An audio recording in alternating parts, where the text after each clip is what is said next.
If you're anything like me and you're interested in farming or you are farming, you know that there's a lot of, there's a lot easier ways to make a buck than being outside trying to raise livestock. And so the reason why we are pursuing a lifestyle that is off the beaten path, rural, and counter to the culture, there's it's because we are pursuing something that is bigger and deeper. Now, I'm not trying to get all philosophical. I'm assuming that most of you have heard somewhat of, have seen something about the Epstein files and the new batch that has dropped. And my purpose in this live stream tonight is not to do a deep dive into the files or present my analysis, because the reality is I am not an analyst, I am not a researcher. I'm a pig farmer, but I do have a lot of time to think. And in listening to a lot of the reviews and the analysis, and I'm going to share some of that with you, and I have linked in my description if you want to know kind of some of my sources, who have, well, we'll talk about that in a bit, like who've been going over some of the files.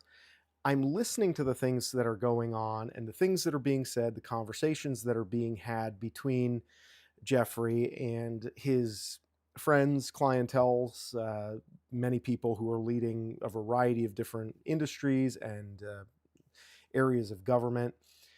And the thing I keep thinking is, like, how can I kind of zoom back from this? Like, what does this mean? And if you're anything like me, it's discouraging. And, the black pill is, I guess, what the kids call it these days, kind of hopeless, giving up on things. And I've had to come face to face with that. And I think that some of what we're going to look at here in relationship to this topic, it requires us to be honest and understand that the conventional approaches, the things that we have tried up till this point, well, they haven't gotten us much. Because end of the day, like, the evil, the depravity, it's not a bug, it's a feature. It is the system. And at the same time, I also wanted to really dig into this topic a little bit tonight, because the question of where do we go from here? Like, what now? What holds us together as a society? Because when you see such massive disregard for morality, ethics, human decency, what we would consider common decency, I would hope, when you see that disregarded by so many people that are so high in positions of authority that literally move the machine of our society along, you kind of have to wonder if we're not kind of living in the Truman Show. So my purpose in talking about this stuff, it is with the assumption that you have some idea of what's going on with the Epstein files. I'm not here to tell you about, did you hear about this person who is implicated or that person? We will get into some of that, and I'm not necessarily going to dig too deep into the fruity details of some of the, horrific implications of the things that are in there, because there are people who do a better job than that. My purpose in talking about this stuff, though, is to make sure that we are able to refocus ourselves and have somewhere to go from this, because when you kind of see it all laid out, it's either everything goes to hell in a handcart, which I would argue is not a great option, or we just pretend that none of this ever happened and we just go back to saying, okay, I just want to live in a world where everything is, normal and people abide by the rules and the good guys are over here, the bad guys are over there, and we can just kind of take that and go, and we can maintain a little bit of status quo and just be willfully ignorant.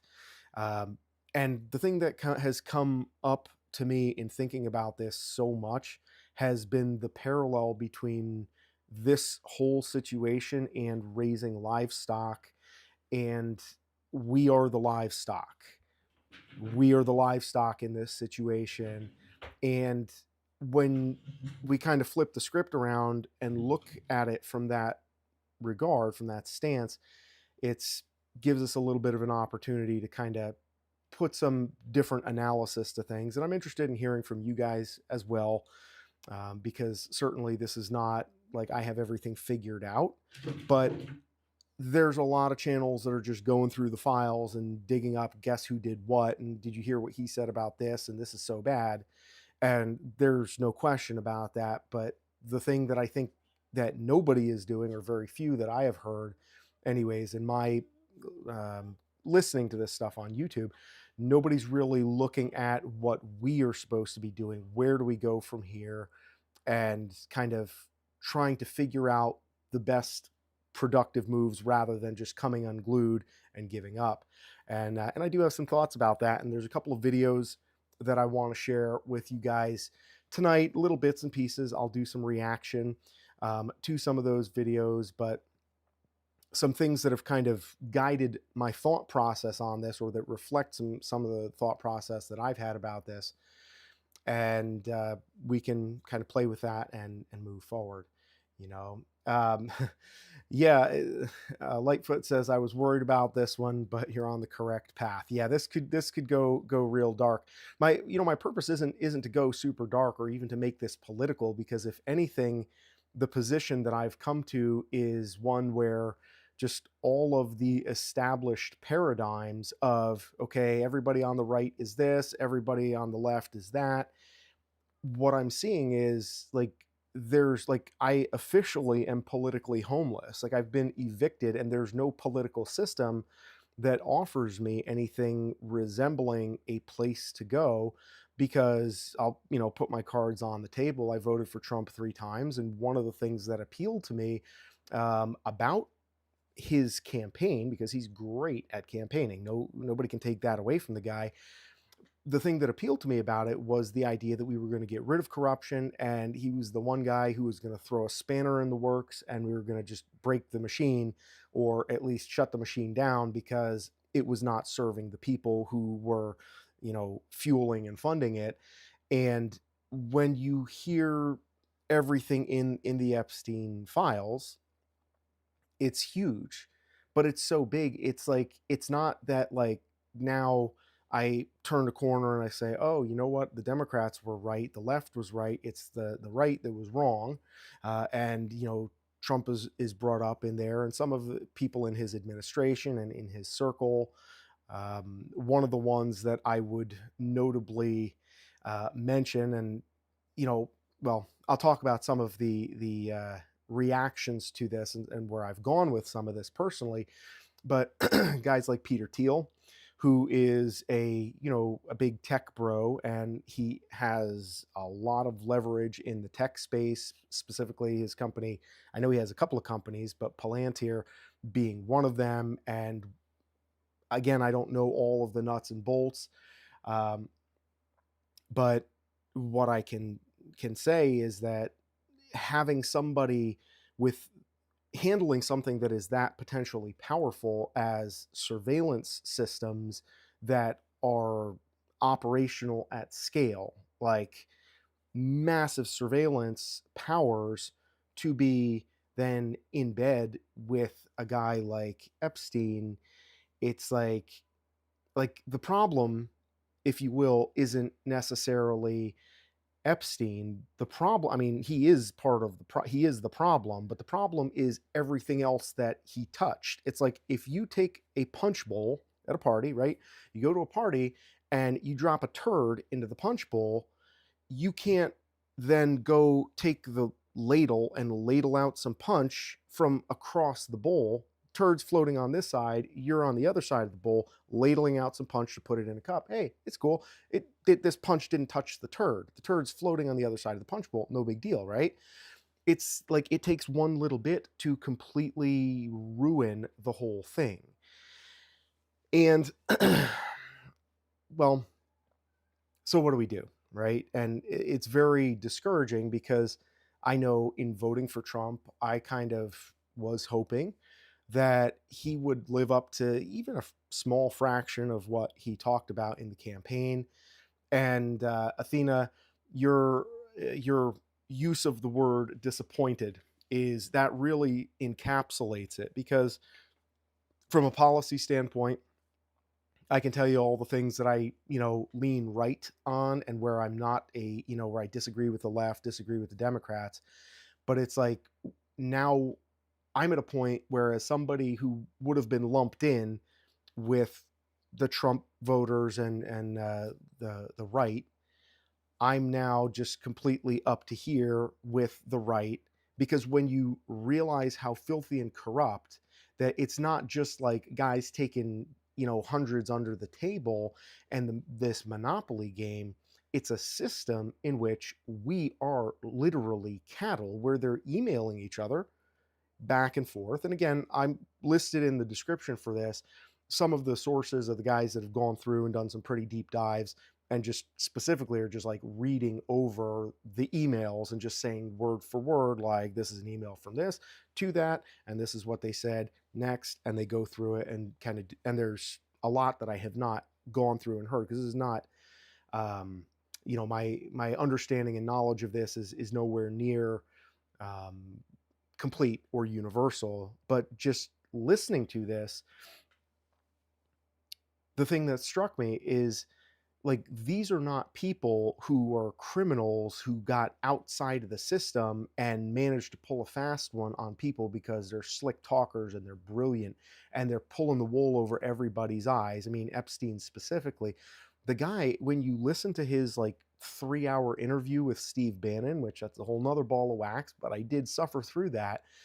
Listening to his interview, the guy sounds like a smooth brain. I mean, he's not some kind of genius. So the question is, this guy is, a midwit, not a complete imbecile, but like, he's not a genius. He's not brilliant. And when you listen to the guy speaking, there's like, he existed, possibly exists, different rabbit hole that I'm probably not going to really go down because I don't have any research or evidence surrounding this, but he existed in the capacity that he did, not because he was such a badass and he was able to outrun and outfox everybody for so long that they just couldn't chase him down. He existed in that capacity because he was allowed to. He was supposed to. Like, that was the point. He was facilitated. And so it's not him. He's been presented as the central figure that we should all be like worried about, concerned about, angry about, that we need to get revenge on.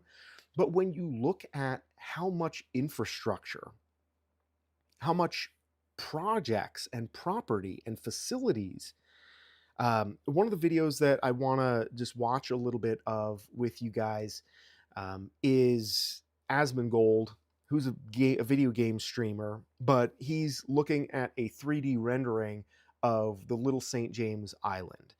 And again, this is not getting into any of the weeds of the nuts and bolts of what happened there and anything scandalous. The thing that I want to kind of show you guys, and I'll be honest, on my end, the technical difficulty of kind of going back and forth between me talking on camera and going back and forth to the video has been a little bit, that took me a little bit to get that hopefully resolved and set up for this stream tonight. So I'm going to go out on a limb there and push myself from a technical side of things. But that was one of his properties. So the guy also had the Zorro Ranch in New Mexico, which he paid off a tremendous amount of people for them to leave him alone. He had this massive ranch where he was involved in scientific travesties and debauchery. It wasn't just like, here's for pleasure and entertainment. Then there was a whole different side of his operation that was dabbling in science, like trust the science and talking about and planning a pandemic scenario, something that happened in like 2019 where him and Bill Gates, in some of these emails, again, do some research, look at the things if you need to, or you may already know about that, but then understanding how much of the events of the last, I mean, he bought the island, bought Little St. James in 1998. How much stuff has been done through this kind of dealing? How many of the things that we think are just like, oh man, there's a war. Oh, we got to do this. We got to whack this guy over here in this country. We got to go get involved in this problem. Oh, the market's crashed. Just like, these are things that are being manipulated. And so the point is, looking at the property that he had, Little St. James, looking at the property that he had in New Mexico, like, there's an entire network of people just to maintain one person's holdings.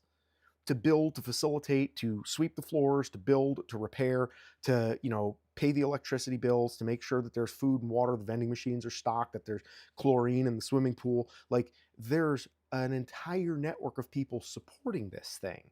And then you go to the ranch and you have all kinds of high level scientific stuff. I had 10 acres and a handful of hogs, and I can't envision ever exhausting the upkeep of my property by working on it myself.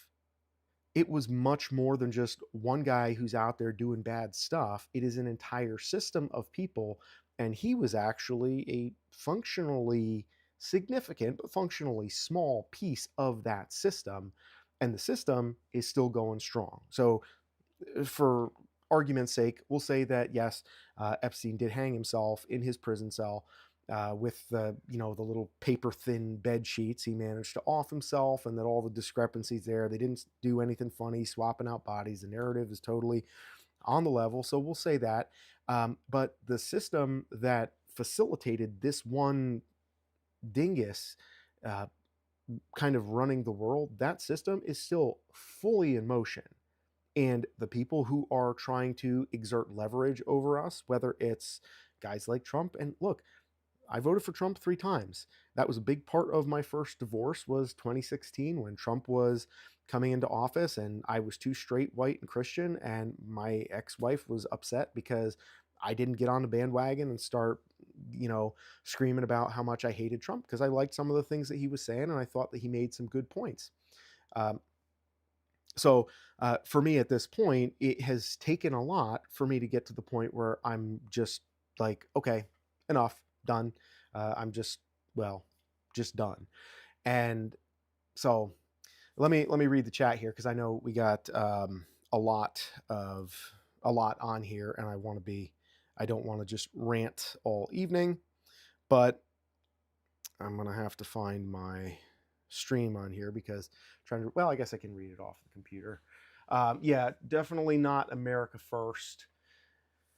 Uh, Trefinley says, when corruption poisons the nation, community becomes the cure.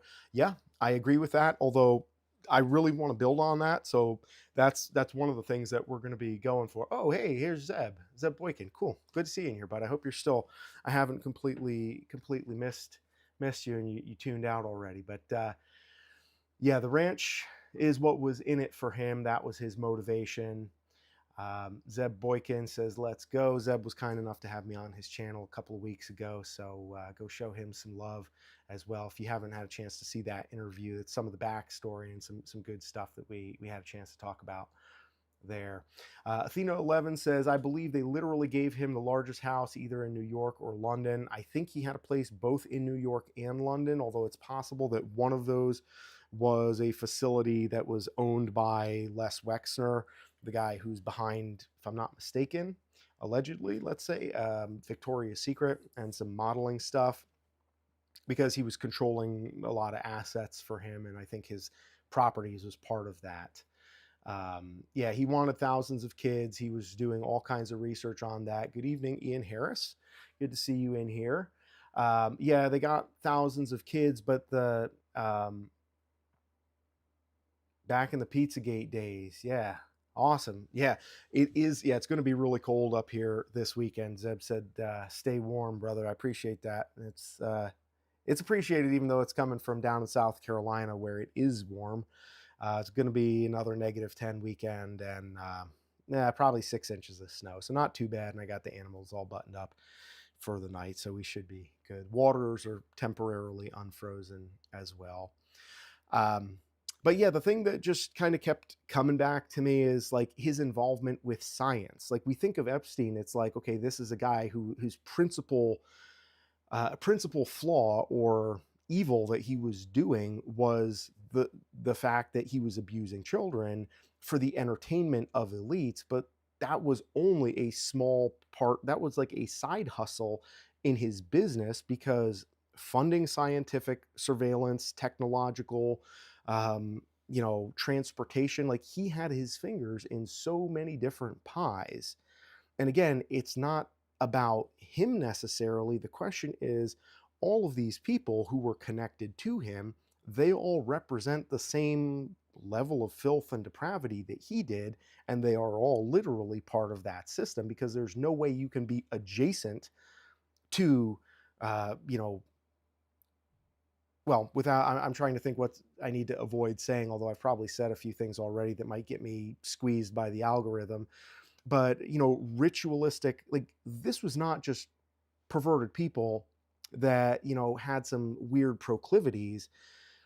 This was a calculated, intentional, it was an entire society, an entire framework that was built around pagan worship of deities that you can look back into the Bible and see in the Canaanite days that were doing the exact same things, similar ways, although they had a different system of control at that time. And they, you know, obviously they weren't having to be quite as cagey with social media, but all of the stuff is connected.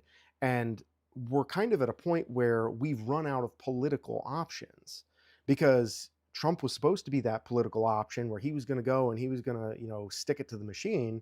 And instead, he gets into office and now he's like, what? You're still talking about that? It's a Democrat hoax. And when anybody pushes him on things a little bit, his reaction is, oh, well, Democrat this and fake news that, instead of like just answer the question. Actually, on Zeb's stream this afternoon, I was watching that, and one of the clips was, yeah, of course, name slipped my mind. Gal from, I believe, was from CNN, and she asks him something about the Epstein files, and his first reaction is, you know, I've never seen you smile. That's the problem with you, you know, fake news and all this other stuff. Which, back in 2016, when people were still under the illusion that things were pretty much what they appeared to be, everybody was content with, yeah, yeah, get them, you know, fake news, they're a bunch of bastards. But now when you look at it, it's like, well, what's the difference? Because they're fake news and you're fake, not swamp, because there's a lot of stuff going on here that just violates trust. And trust is one of those things that relies on integrity. And again, it only takes a little bit to sour and ruin the whole batch. A little bit of leaven, you know, affects the whole loaf. I might be getting the quote backwards. You know, and yeah, he was a big eugenics guy, says Northern Lightfoot. And Athena says that's how he met his evil friends, and they don't realize that we can no longer be distracted even with the ice stuff. And I would argue that the ice stuff and all of the left and right stuff is all products of the people who are outside of the hog pen. Ladies and gentlemen, we are in the pen. We are on the concrete feedlot.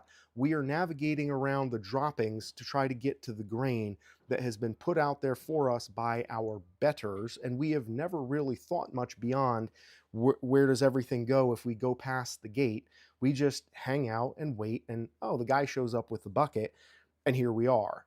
And now we're at a point where, you know, we're starting to realize that, wait, there's more beyond the fence.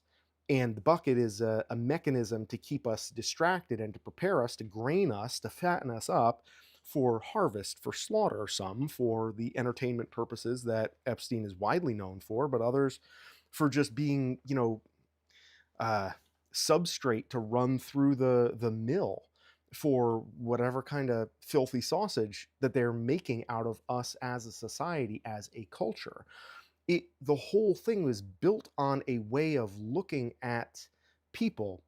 At one of his emails, where Epstein is talking about how the people of his ethnic extraction make money, and basically, to paraphrase, he's saying in his words, and I'm trying to be a little bit vague. If you're familiar with this quote and you've heard a little bit of what's going on with the Epstein files, you know the quote that I'm referring to here, where he says, you know, the J makes their money by speculating on futures and kind of shaving a little bit off the top of the work that's done. The Goyim, these are the people who are lesser, that literally the cattle. You know, it's effectively the N word for, you know, white common people who are the ones who bust their knuckles, the ones who go to war, the ones who pay the taxes, the ones who don't think beyond just like, this is the money I have coming in, this is the money I have going out.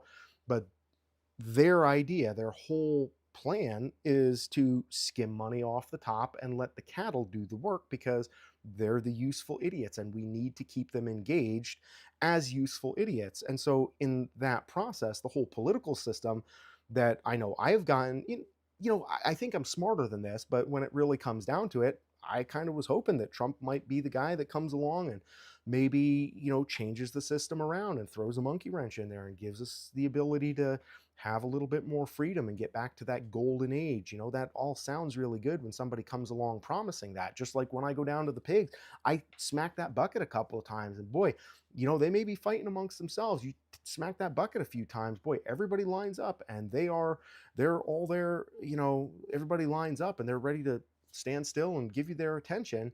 Yeah, coin clipping, exactly. That's the kind of the methodology, and let the goyim do the dirty work. Let them deal in the real world. And first of all, I want to say that you know I am proud to be one of these goyim who deals in the real world, who is choosing to get my hands dirty and to bust my knuckles and to do something that really matters, because there is honor in doing that. And honor is something that you can't buy. You can't buy honor and you can't buy integrity. And if nothing else, that's one reason why the rural agricultural way of life and the yeoman farmer, in the words of Mr. Jefferson back in the day, there is honor in that, in dealing in the real world and working with your hands and doing your best to actually build some community around you. But it's that futility of like, what are we supposed to do here? Because then I go back from listening to all of these people talking about stuff, in these emails, these back and forth, and you see just how filthy and corrupt it is. And then you turn back around and then you're listening to the people in charge, and they're talking about how, oh, we got to get out and vote in the midterms, and we got to, this politician, oh, they're so terrible, and this one's good, and they're going to do this. It's just like, are you serious? Like, you expect us to actually believe this? But then the flip side of that is, okay, so if everybody just says, yeah, we just are checking out because this thing is completely cooked, which there's part of me where I almost feel like I need to just disengage completely and just like, I got my pigs. As long as I call for feed and the truck shows up, like, I kind of, let me know when something blows up or blows over or falls down or whatever, but I'm going to kind of just stay here and do my thing. But at the end of the day, like, we got to do something. And giving up seems like a really attractive option, but I don't think it is the way to go. So, if you all are open to bearing with me, what I would like to do, yeah, well, that's exactly right. Athena says we can't go into hiding. That's how we got into this mess, and I think there is hope. That's the point. Like, as in this stream, I have and I am going to dance with the black pill because I think it is very real and very relevant. Because the whole point is, we have come to the end of our rope. We haven't come to the end of our game, but we have come to the end of one method of dealing with this that clearly is not working and has not been working. And for those who are blind to everything else that can and will and may work, then it's very depressing, because it's like, this is our one avenue. It's Trump, it's MAGA, it's political stuff, and this has to be the way that we have to do it. But the reality is, and I'm not a pastor, I'm not a preacher, I'm a pig farmer, and certain days of the week I am a registered nurse. But I got to tell you, if the freaks who are doing all this stuff and have built an entire system and a way of life and a society that literally functions as a society with hierarchies and its own religion that goes back into the elder days of Canaanite pagan deity worship, that is documented. If you look at the WikiLeaks emails, all the mentions of Baal and Moloch, and again, that's a whole deep rabbit hole that we could go down, and I invite you to. It's very interesting, and I've studied a lot of this stuff because I've had a pretty deep religious background. in my youth and in certain ways also in my adulthood. But if these people believe it enough to build and maintain a society through clandestine measures, but they've been doing this for a really long time and they're better at it than we are. Like, being perfectly candid, their society works. They're winning. Who's got more people in jail? Who's got more people who are broke? Who's got more people who are punished, who are like at the end of their rope? That would be our side. Their side, they're pretty good at what they do. And you know why that is?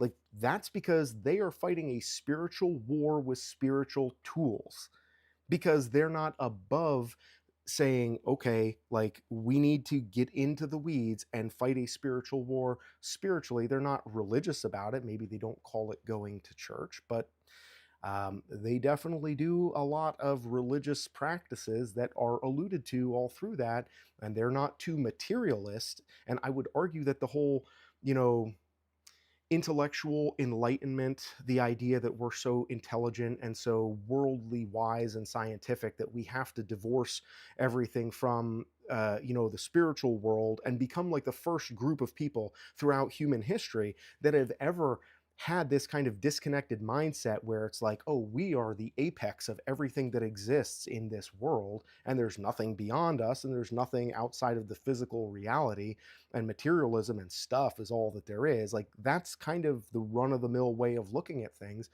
And again, if that's your perspective, I don't begrudge that, but I ask you to just think about with me the fact that the guys who are winning, who are cleaning our clock, as we sit here with that trust the science and it's just stuff and things, in the words of Pink Floyd, because they control the music and the entertainment industry, have for a while, all you touch and all you see is all your life will ever be.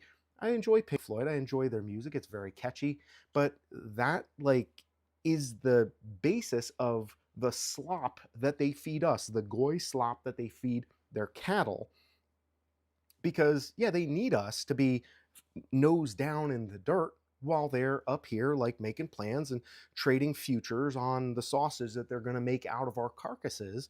And it's as simple as that. It's the same type of exchange that I have when I go down to the barn with a customer. Oh, we're going to pick out some piglets. Oh, these ones are going to be breeders, these ones are going to be feeders, and we can make some good sausage out of that one. Do you see what happened over? It's like, listen to the tone in the emails. That's exactly what it is. And they feed us this nonsense, this slop.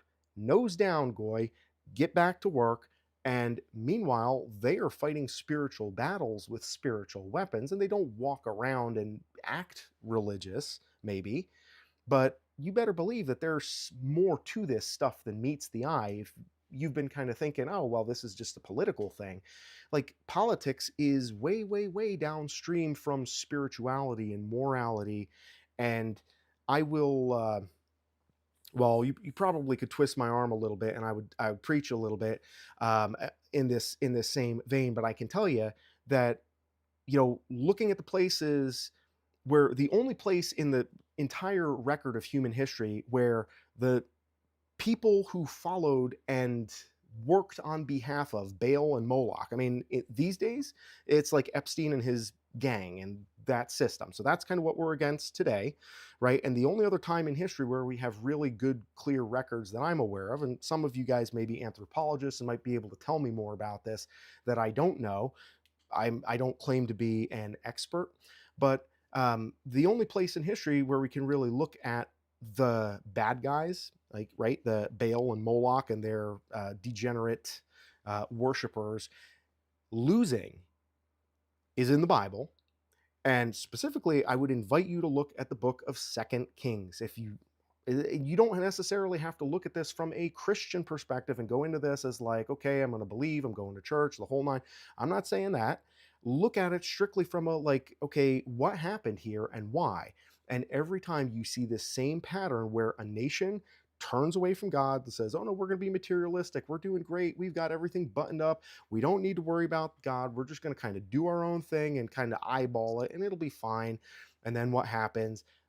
Baal and Moloch and the guys and girls that worship them, they bring it in, it kind of sneaks in underneath, and then they kind of set up shop and they start worshiping. And then what happens? You have child sacrifices, right? You have all the stuff up on the groves and the altars and all this stuff.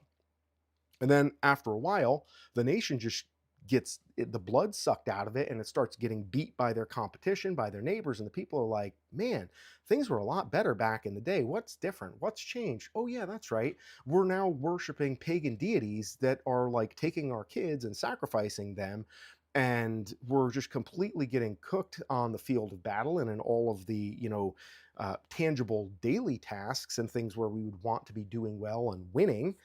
uh, they got tired of winning, right? Because that's what it costs them when they're like, giving their infants to be cooked in the arms of a flaming hot bronze statue of a bull, which is what Moloch was, right? And so they're going through this, and then finally they say, okay, you know what, God, maybe you know a little bit better than we do. Okay, fine, we'll try it your way. And so then along comes a prophet and says, okay, guys, like, you've been bad, you need to do better, you need to get this stuff turned around. And the people start paying attention to spiritual matters.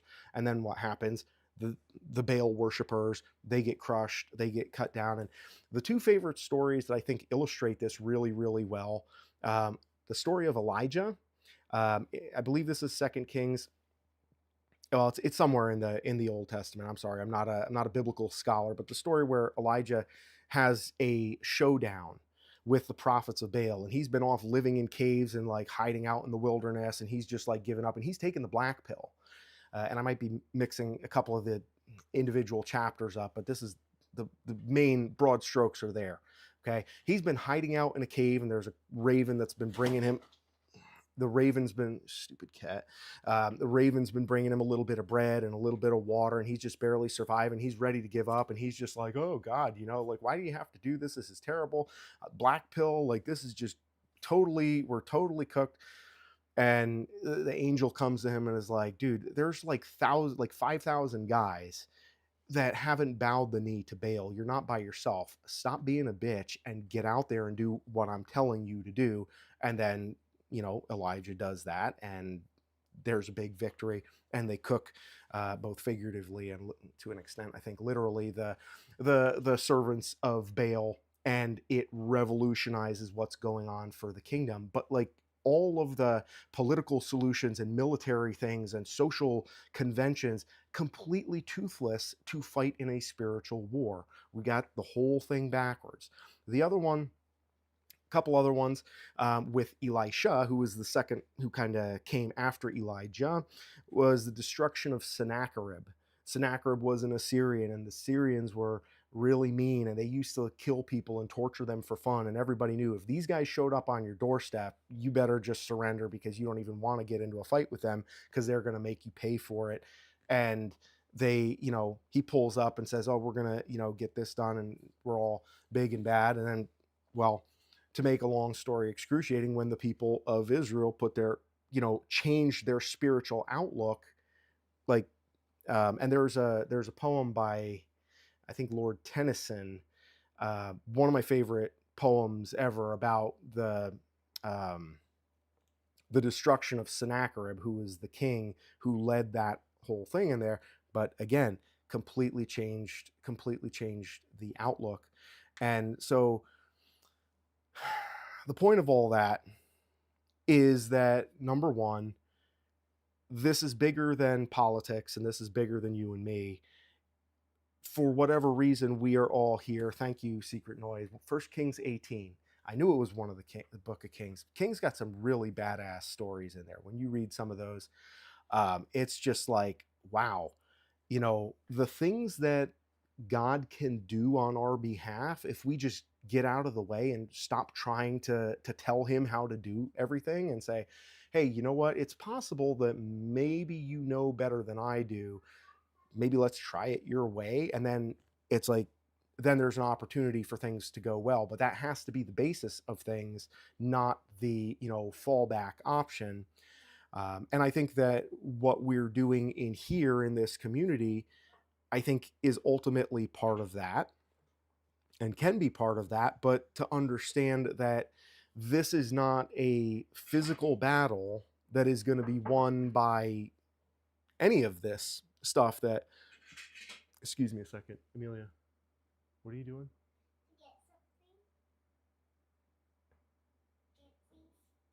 Okay, could you please do that like quickly and quietly? Because yeah, it's kind of noisy. Oh my goodness.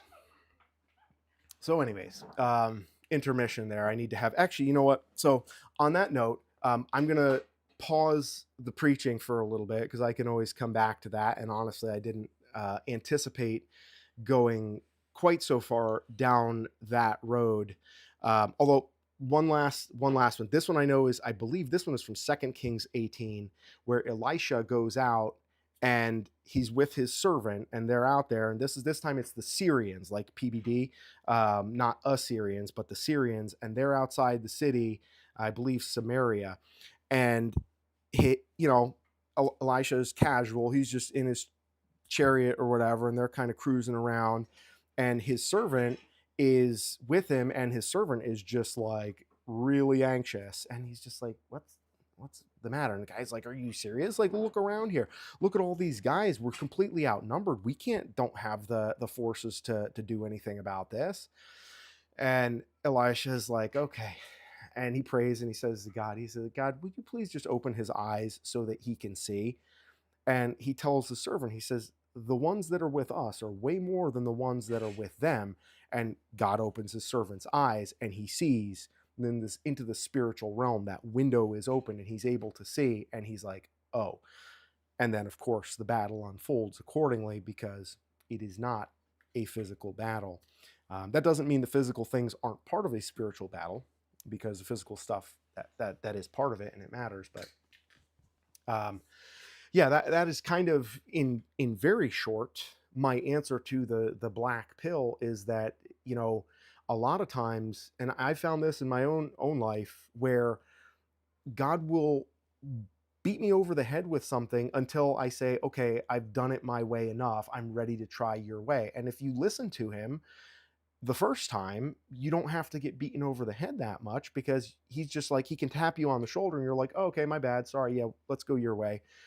But when you're just like, no, I got it, no, I got it, and then it's just like clocking you over the head, and it goes a little harder each time, and then finally it's like you just getting laid out, and it's like, okay, fine. It's like you had that option to just give over, surrender control, and stop being proud and acting like you know anything or like you're in control.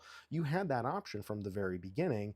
That's the option where there is hope. That is the option that they, if we want to say, and whoever, you can fill in the blank with whoever they may be, but the thing that they are afraid of is of us being able to coalesce and put our own pride aside, so that the fractional tribalism that currently governs the majority of our society could be put on hold for a little bit, so that we could all say, look, we'll get back to fighting about whether global warming or cooling or climate change is caused by cow farts, or if it's caused by too much trash in the ocean, or whether it's something that is manipulated data that doesn't take into account the presence of sunspot cycles, which none of the models that I'm aware of that are modeling climate change and fluctuation, they don't take into account sunspots or any of the solar fluctuations.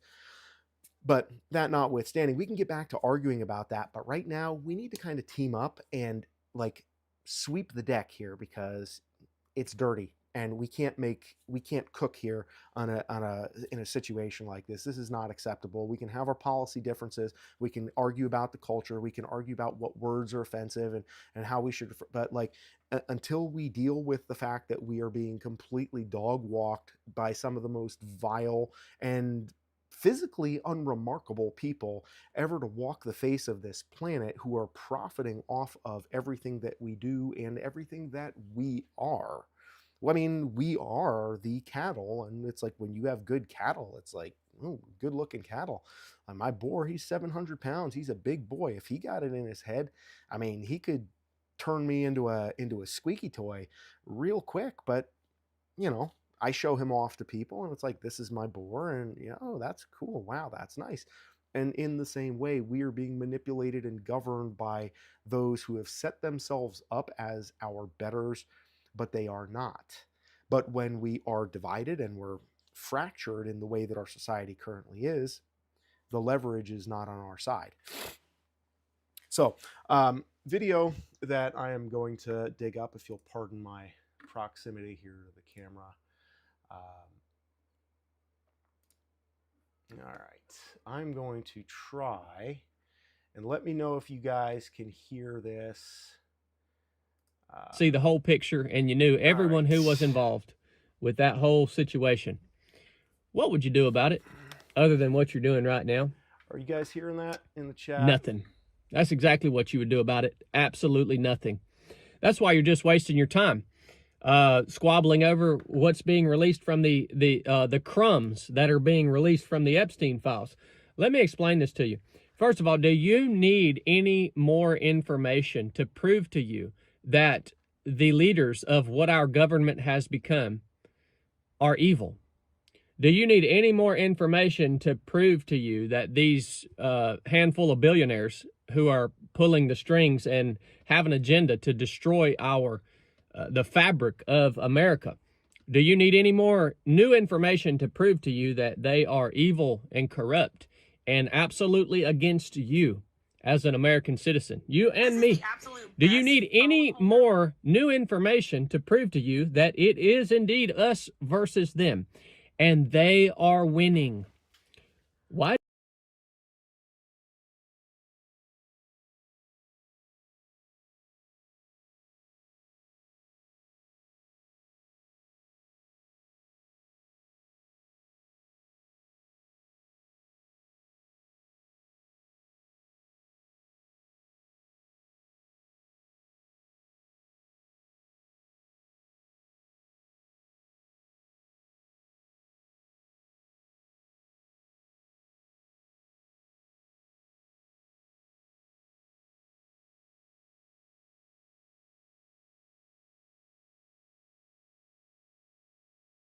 Do I say you or no one else is going to do anything about any of this? Why can there be no accountability?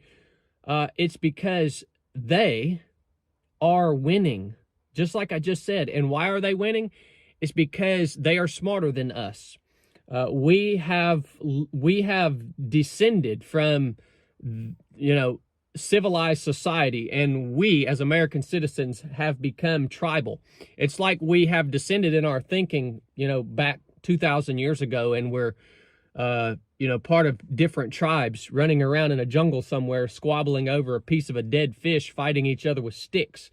And we allow the leaders of our tribes to dictate how we think about things, how we perceive things, and how we ought to respond. Every one of you who identifies as a Republican or a Democrat or a liberal or a conservative, I see people running for office in my area who now have put another label. They claim to be Trump Republicans or MAGA Republicans. You are showing how stupid you are when you identify with these tribes, and you are basically falling into the trap that is being set for you, and you are a huge part of the problem. Many people, I don't know if you listening to this you've lost the ability to think for yourself, and you don't even know it. You've lost the ability to look at a situation, look at something, and just say, let me think for myself about what actually happened right there. And you are allowing your tribe to dictate your viewpoints. So this is something that over the last couple of days, I have been. Hang on a second. Yeah, there we go. Over the last couple of days, I have been, just in some of the Facebook groups a little bit here and there, and trying to see if there's any talking to people. Is there any way that, is there any any hope for discourse crossing borders? And like what I see is there's two things. It's like I go in there and I'm like, maybe we can kind of build some bridges. Like there's this one group on Facebook that I belong to, some New Hampshire political group, and it has both lefties and righties. And there's, you post up something in there and you got people that are saying, "Oh, you're gay and you're a leftist," and etc. And then on the flip side, you have lefties saying all the MAGAs want to protect pedophiles because Orange Man bad and he's a pedophile. So they're trying to protect. And it's like, dude, you both are just exactly what he's saying. It's like their ability to have any kind of critical thought is completely limited and completely cut off. And the only attempt that we have to be able to get back to a point where we have the luxury of squabbling about, well, I'm more left, well, I'm more right, to get back to that point where we enjoy and can enjoy that luxury is if we sweep the deck and get our nation back in a place where we are fighting the spiritual war that we are already in. It's not like you have a choice about whether you want to be in a spiritual war or if you want to just treat it like it's a physical thing. You are in a spiritual war because the side that is absolutely destroying you, they're fighting a spiritual war and you're losing. So you can either like stand up and fight that spiritual war with spiritual tools, or you can live in denial and pretend that it's not happening, or say that we're going to use a different set of tools that are completely irrelevant and aren't going to solve the problem. But either way, there has to be some collaboration there and some willingness to talk to each other. And if we don't talk to each other, then like they're just going to keep winning, and they have set up this divide between us where it's like divide and conquer, literally. And I don't believe that it's necessary to it doesn't mean that, hey, Lord of the Ree, good to see you in here. And yeah, Facebook is still a thing, unfortunately. I go on there. I forget why I go on there. I have a farm page, so I go on there to check that. Sometimes people send me messages about like pigs or piglets or something, and I'm like, oh yeah, sorry, I haven't been on here in a minute because I don't really. YouTube is where I spend most of my time. Lord of the Ree says kind of awkward to have the same first name as the PDF blackmail generator. Yeah, no kidding. But yeah, there's I can't have a conversation because the whole thing has been set up where it's this self-perpetuating system that nobody's ever at a point where they can stop and nose out of the dirt and let's look and see what we need to do to get out of the pig pen, because everybody's got nose in the dirt and fighting with each other because we got to consume the slop and stay buckled down. And the only way to get out of that trap is through humility, because being perfectly candid, it is very difficult to be kind to people that I disagree with politically. I have always been like somewhat of a like I've debated. I used to be on a debate team in forensics when I was in high school. I was very good at it. And then I found out in my first marriage that I was sometimes really good at winning arguments, but ultimately losing. You win the battle, but you lose the war type of thing. And it's hard to speak kindly and gently to people who I perceive are missing some real important ingredients. But I do my best. And that's it. Like when I read these comments, I want to just like absolutely just send these people to hell in a handcart with, some well placed rhetorical tools. But then I'm like, that's defeating the purpose. And the only way we get from A to B is, as Chad says here a little bit later in the in his video, is like reaching out, reaching across the aisle, talking to people that you don't agree with, and building community. Because ultimately, getting back to the point where we can have our own little communities that kind of have tension between each other and keep each other, where we go over here and you go over there, that kind of stuff, that natural state of things, that's something that everybody can get behind. But we can't get to that point until we kind of clear the deck and get back to, get rid of the overarching system that is kind of screwing us. So on that note, let me look at some of the chats here. I apologize. I'm well, you know what? Let me pull the chat up on this Mia, and I'll put this over here. There we go. Okay. Bolino's Bounty says it's hard to bridge these gaps. I love talking to people, and I find we have so much more in common with our fellow man than we think we do. But so many people either live in an echo chamber or have blinders on. Yeah. And again, my answer to everything always is farming, right? I'm not really. I'm trying not to be that guy, but that is one of the things where I have, so I sold some piglets to some folks once, and when people come to the farm, I unless they got bumper stickers or driving a very a Subaru type of thing, I usually don't know kind of what they believe. But everything was kind of cool. They came to pick out the piglets that they wanted, and then I happened to be going by their area. They gave me the address, and I told them I dropped the piglets off.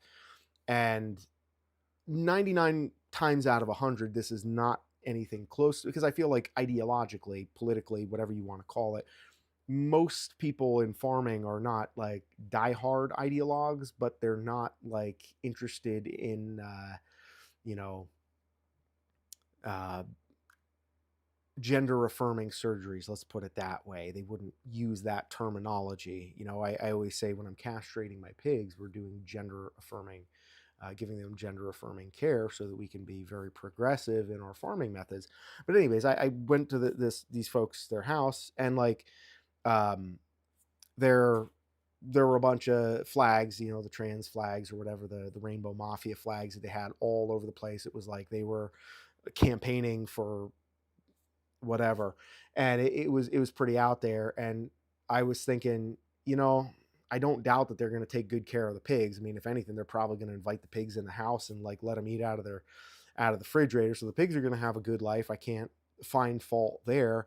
But I remember thinking how ironic it was that we were able to connect and have a positive interaction over something that if we had had the opportunity to interact over just about anything else, things probably would have fallen very quickly into that, like you're on the left, I'm on the right, and bang.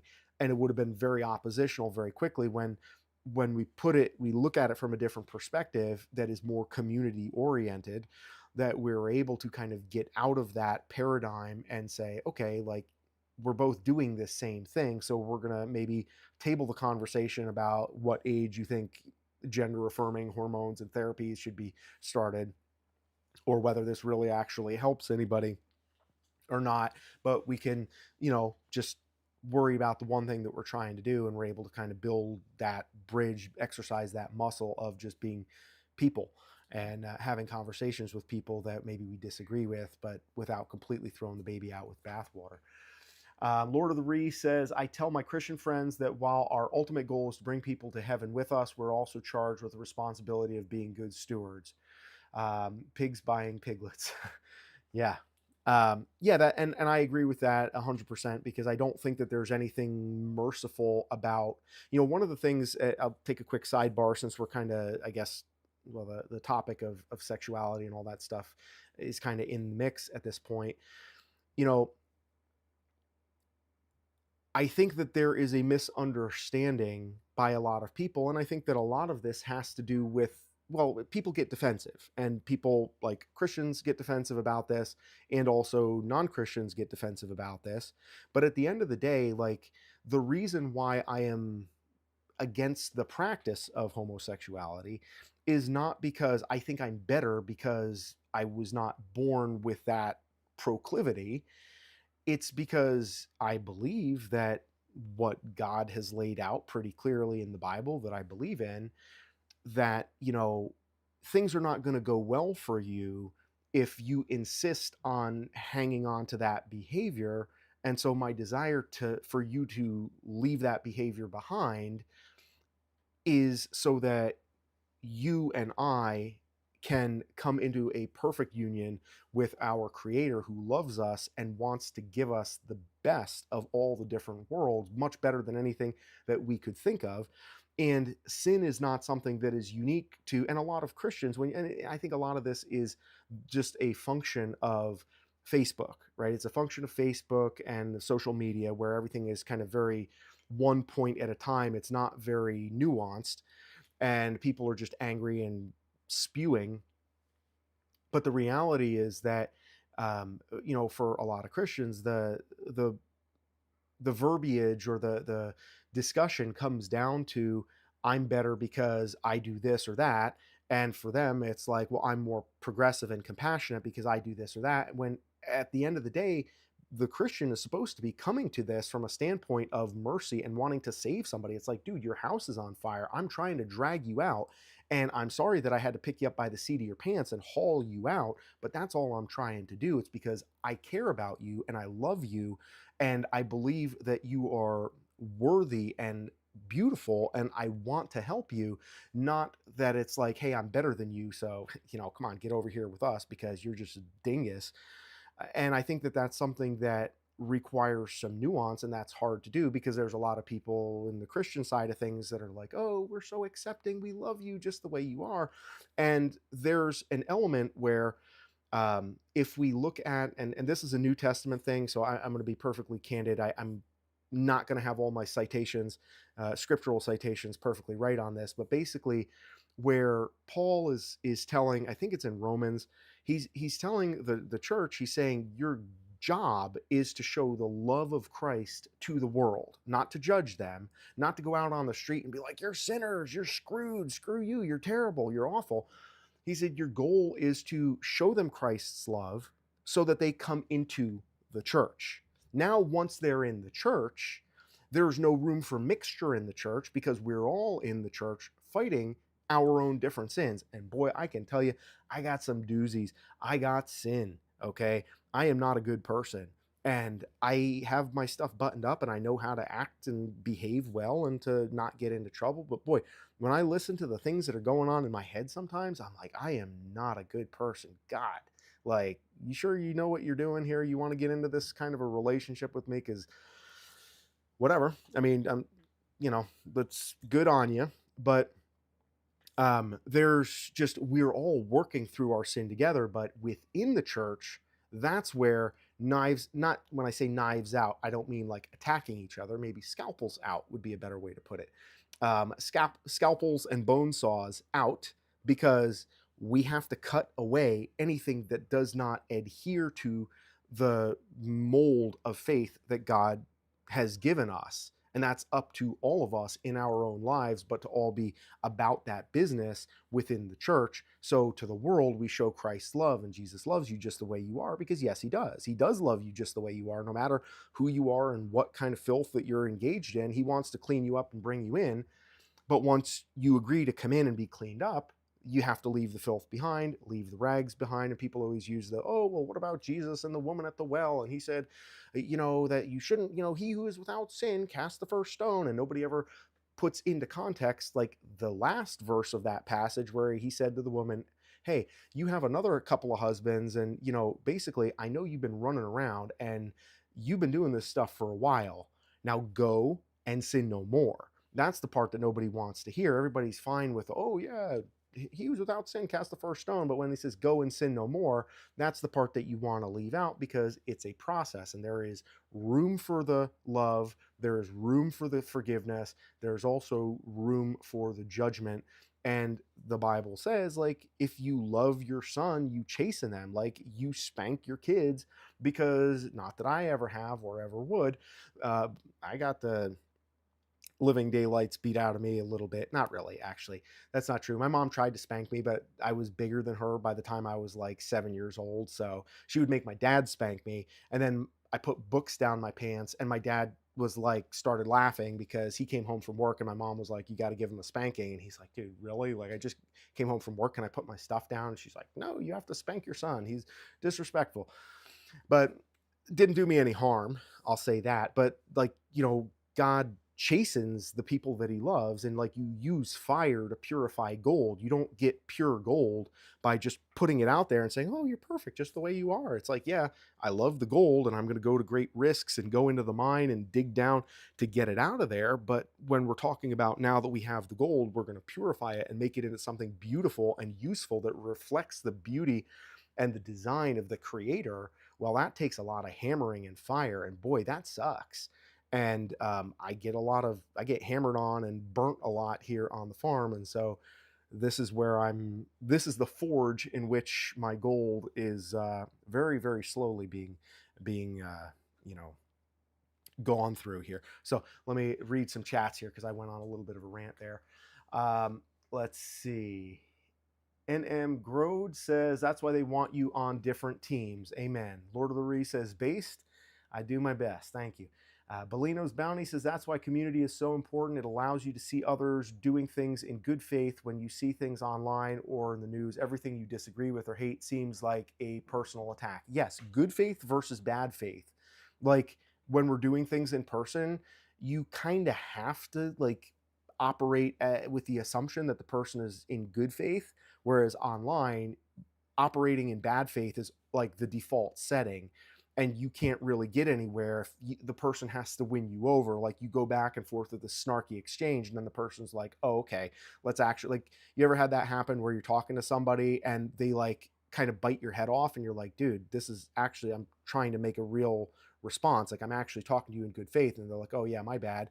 And then you have this conversation and you can get through that, but the default setting is online, social media, bad faith, you jerk, you're obviously, you know, a PDF protector, blah, blah, blah. And it's like that bakes no bread. And anything that gets us closer into community that forces us to be a little more charitable is certainly beneficial. Lord of the Ree says it's out of compassion. Absolutely. I'm not really a hateful person, but I've been called every ist and phobe in the book. And Bellino's Bounty says, you and me both, Lord. Yep. Yeah, and that's the thing, it's a deflection. You know, it's a deflection where people call you, they want to put a label on you. And this mechanism of just putting different tags on people and then letting them attack each other, that's exactly what has gotten us into this position. And again, I don't have all of the answers by any stretch, but I'm a firm believer that um, continuing to pretend that the labels mean anything or that they're going to get us anywhere, I just don't see that leading anywhere good.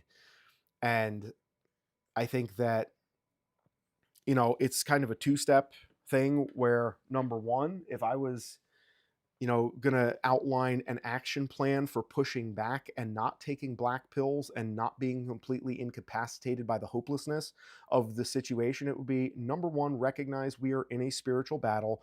The other side, the Baal worshippers, the Jepsteins and the Peter Thiels and all the rest of these clowns, they're going well out of their way to exercise their spiritual warfare, their devices. They are fighting spiritual wars with spiritual tools. So you can either like cede that territory and just stick to the, you know, the BB guns while they have the nukes. I mean, that's your choice, not one that I would personally recommend. But get in the game and actually say, you know, like as a country, and this is just as a thought experiment, okay? And I'm not even talking about if we all like changed our behavior and stopped watching television and smashed our phones with hammers and went outside and touched grass or snow, as the case may be here in New Hampshire. But like, imagine like if everybody in this country really changed their hearts and said, okay, God, like we've been off the path, we need your help. Please, like, show me this day. What do you want from me? I'm going to sit here and shut up and I'm going to listen for you. And I'm going to trust you that you're going to tell me something that I need to know. You want me to open that for you? You can, yeah. Okay, here. Yeah. Oh, pick it up. That we would actually humble ourselves and say, where do you want us to go with all this? Where's this need to go? That would be step one. And then the tactics necessary to go from A to B, well, we don't have to know that, because if we're on the side of the guy who knows how it's all going to end and knows what we need to do, we can stop worrying about everything else out there, because look, we got it. And not we, based on ourselves, but we are aligned with the one who has all of this right in the palm of his hand, and it's no big deal for him. So why are we in a position to be all worked up about this? We can just relax and do what he tells us, because he's not going to tell us to do something if it's foolish or if it doesn't make sense. and we can put our heart and our mind and our effort into doing the things that he puts in front of us, with the knowledge and the trust and the understanding that we can trust him. And it's certainly better than trusting ourselves, because we're in this situation currently because of the fact that we trusted ourselves, because things were good. Like, the 80s and the 90s were probably two of the best decades since humanity has, well, let's say within recorded human history. I mean, maybe Atlantis. I'm not going to go down that rabbit hole, but let's say Atlantis is a thing. Maybe Atlantis might have been a little bit better. But within recorded human history that I have had access to exploring, I don't think there's too much better than the 1980s as an American. Like, that's pretty peak living. And when you have that much wealth and prosperity and ease, well, it's really easy to forget how you got into that position and how you've been able to be the benefactor of that stuff. And then what happens is, I mean, it's a cycle that repeats. And if you look in the Bible and you see that cycle going, again, it may be really out there. It's funny that in 2026 we can have a conversation about this rationally without necessarily, I would like to think that this is not a particularly religious broadcast. I'm speaking candidly and practically about spiritual terms. But we can have that kind of a conversation here today, ironically, on a farming channel. And people are like here for it. Like, I got 13 of you guys here. I don't know how many of you are subscribed or like have been part of these live streams previously. Sweetheart, hey, please carry on that conversation elsewhere. I love you. Good job. Nice ups. Good job. High five. Okay. I use Shiki. Hey, good job. Okay. Okay. Good to meet you. All right. You know, it's pretty wild. And we're at a point finally, like, it takes stuff like Jeffrey's farm for, I guess now that I've been an hour and a half deep into this, I can try to stop saying his last name as prolifically. The algorithm, whatever, they're gonna do what they're gonna do on their end. That's up to them. But it's ironic that it takes this level of just kind of getting smashed against the wall to get us to the point where we can actually have this conversation and people are entertaining it. And it's like, oh yeah, that might actually be better than what we're currently doing. I mean, hey, why not? While we have a second, I just want to invite you guys, if you haven't already subscribed to this channel, please do. I would love to have more people involved in what we're doing here. And certainly a lot of what the goal and purpose of this channel is to make America farmers again, because I would argue that one of the ways to get very connected to the spiritual assets and components and basically exercise patience and learn to be purified is through the process of fending for ourselves and building community around raising our own food. And as we try to make America farmers again, that's really what we want to do. Also, guys, I will put out there that we do have channel memberships available. We have a couple folks that have been generous enough to contribute in terms of membership, and those memberships, and as you've probably noticed in the stream, there's been some ads. And I know everybody is cursing my forebears when they see the ads play. I get it. I know. I'm sorry. But at the same time, I want to be able to make more videos and to be more outwardly involved on the channel, so that it's not like once a week and maybe a video a week type of thing. I want to be able to get more momentum behind what we're doing, because I think that this conversation around building small farms, building communities, building family, and yeah, certainly these political conversations, political for lack of a better term, because this isn't really about politics, like, oh, who you're voting for, right? But these things that kind of venture into the social and the political stuff, this all touches farming, because we're farming because we're trying to build community, and we're trying to build community because of the deficits and the depravity that exist within our society. And so it's ultimately about building our system in, let me be careful how I say this, but I'm trying to think through this as I'm saying it, which should be interesting. So in much the same way as Epstein and his conglomerate, because there are many people at the head of many industries who all are implicated with all of his doings. They were part of a mechanism, a machine that is much bigger than just one guy in an island. Obviously, the ranch and some of his other properties are part of that, but the point being that this is a guy who represents a whole hierarchy, a whole system, a whole religious and cultural framework and valuation of society where their worldview is expressly articulated that we are literally better. We are literally worth more. We are the farmers and these are the cattle, and we're going to do what we want to do, and that's just the way it is.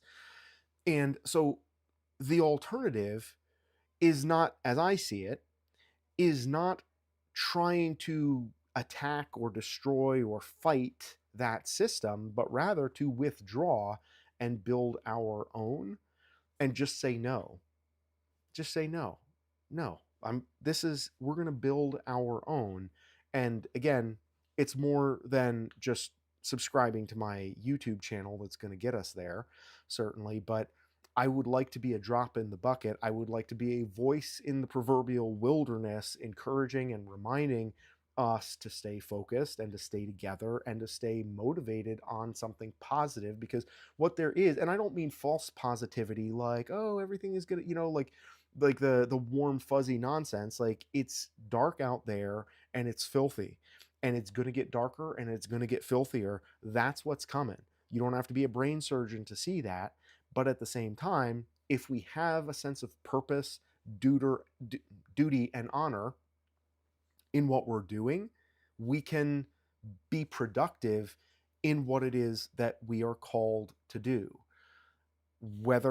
However that means things go for us individually, our contribution to something bigger can be part of what it is that we're doing. Because I don't claim to know everything that I'm doing or what my purpose is here in doing all of this stuff, but I know that the only way I'm going to find out is if I get in the game and I open my heart, I surrender, my control over my life, and I'm willing to be humble and do the best I can with bloom where I'm planted. And so for a lot of people, I understand that like farming is not necessarily something that's directly available to everybody, but I think there's a good opportunity from a community building standpoint community building like in a natural way, not the Barack Obama community organizing type of stuff. I'm talking about actual community where there's people who are collaborating and working shoulder to shoulder to try to build similar things that are meant to coalesce and to work as one larger, as pieces of a larger machine that collaborate and works together. That's a pretty cool thing to see that come together, and that exists within the world of farming. And the more of us that are doing this, the more we have access to that. Well, that's kind of my pitch for tonight, guys. It's been an hour and 18. I could certainly talk more about a lot of this stuff. I believe very strongly in obviously what we've been talking about. The other, well, I guess we could, if you guys want, we could go through a little bit more of the Chad Wright video here. Watch just a little bit more of that. Let me just get that in here. And it's a pretty short video, so.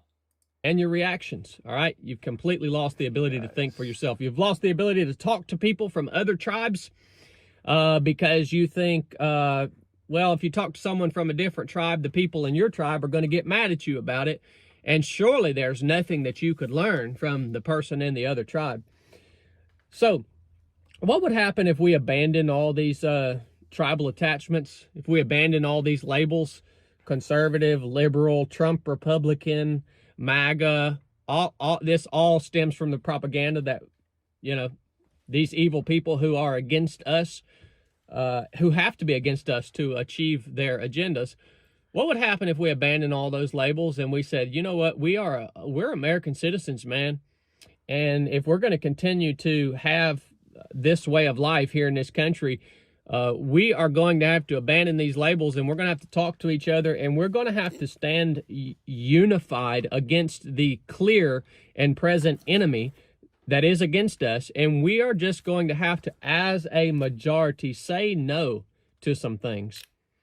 What would happen if we all, the majority, said no? And what would happen if the majority also took it upon themselves as individuals to become well trained, well equipped, intelligent, smart, capable, fit, so that we could all together back up our proclamation of no.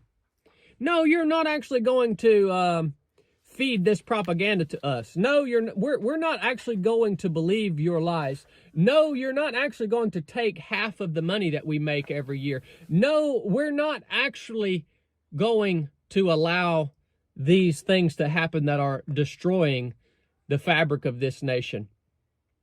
Well, there's your solution.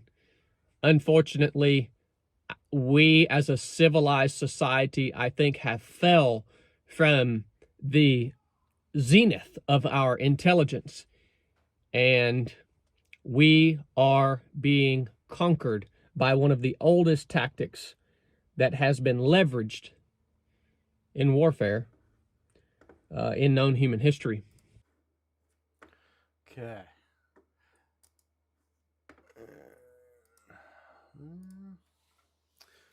Okay.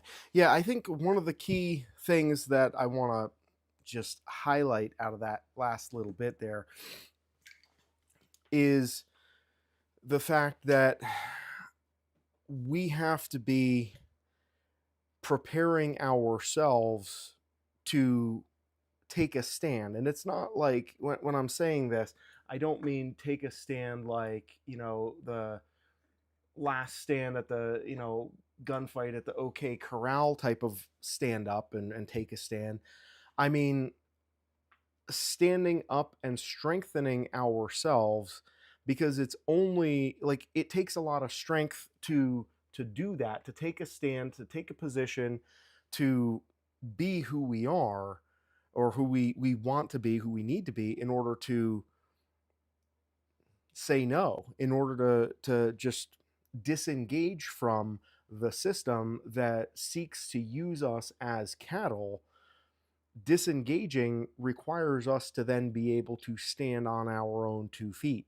And standing on our own 2 feet, as I'm sure you know, is a lot harder than standing up with all the training wheels and the system around. The system, and if you look at the biggest mechanisms that are represented by Epstein and all the people who are in contact with him within the Epstein files, and the organizations and the industries that are, by obvious standards, the most evil and corrupt: banking, entertainment, music, fashion, technology, science, all of these things, they're not necessarily inherently bad, but they all kind of force us to buy into them by teasing us into their thrall with comfort, with ease, with all these little things that, like, they're not forcing us. They don't have us at gunpoint. They lure us in so that we're hooked and we can't get away. And so the point that Chad is making about being stronger and being tougher, it's not necessarily like, let's go out there and do push-ups so that we can run fast to get away from the guys that are fast roping off of helicopters when they come to Ruby Ridge us. I mean, God forbid, I hope that doesn't happen, but that's not the point. It's, can we have the strength and the wherewithal to be able to disengage, to disconnect from the areas of that system and of that culture that are fruitless and that do not benefit us, but that only serve to slow us down, distract us, make us angry, make us hopeless, make us frustrated, make us weak, to let go of those things, those fruitless addictions. Ultimately, that's the strength that we need to be looking for. That is something that I'm trying to work on, like even just within, the farm here, trying to get my ducks in a row, get back to exercising, get back to working out. And again, just being less reliant on the system, and instead being somebody that other people can rely on, so that when someone else is in a pinch, to be the one that somebody can turn to and say, hey, I need help. Can you help me with this? Yes, I can. You know what? Don't go to that bank. You know what? Don't go to this company. Don't go to this big business, to Amazon, to, these other industries where we can withdraw from them, and we're taking a little bit at a time, little bit at a time. I can help you. We can do that. We can make this work, but to be able to do that together by being stronger.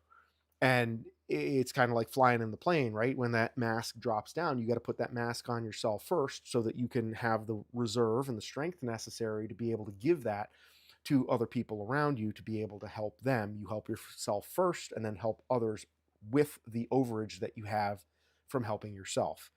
And that is the thing that, I think really hit me with that, is just say no. Because so much of what I hear when I'm listening to the different, the videos that I wind up listening to, and that I think are somewhat, uh, I don't have a political home, so it's not like political videos, but the commentators, the creators, I would call them Groyper adjacent. Um, Not necessarily Nick Fuentes, but people who agree with some of the stuff that he says, and have problems with others of the stuff. There's a wide variety of, but there's like people on the left, people on the right, people of all different extractions and religious backgrounds, and there's a lot of diversity, as overused as that word is, that are just kind of the disenfranchised dissenters who are basically like, no, we need something different. We got to get back on our own 2 feet and stand up properly. And the thing that I hear a lot of, it's very negative, and it's very focused on, solutions that are either just completely hopeless and negative and offer no solution, or some sort of a solution that is an offensive solution rather than a just departure from. Because the system, it's just like a pump, right? The system that has been built by the Epstein clientele for our confusion and deconstruction, that system is like a big pump. And in order for the pump to work, you got to have something to go through the pump. You got to have that human choss to just go through the pump.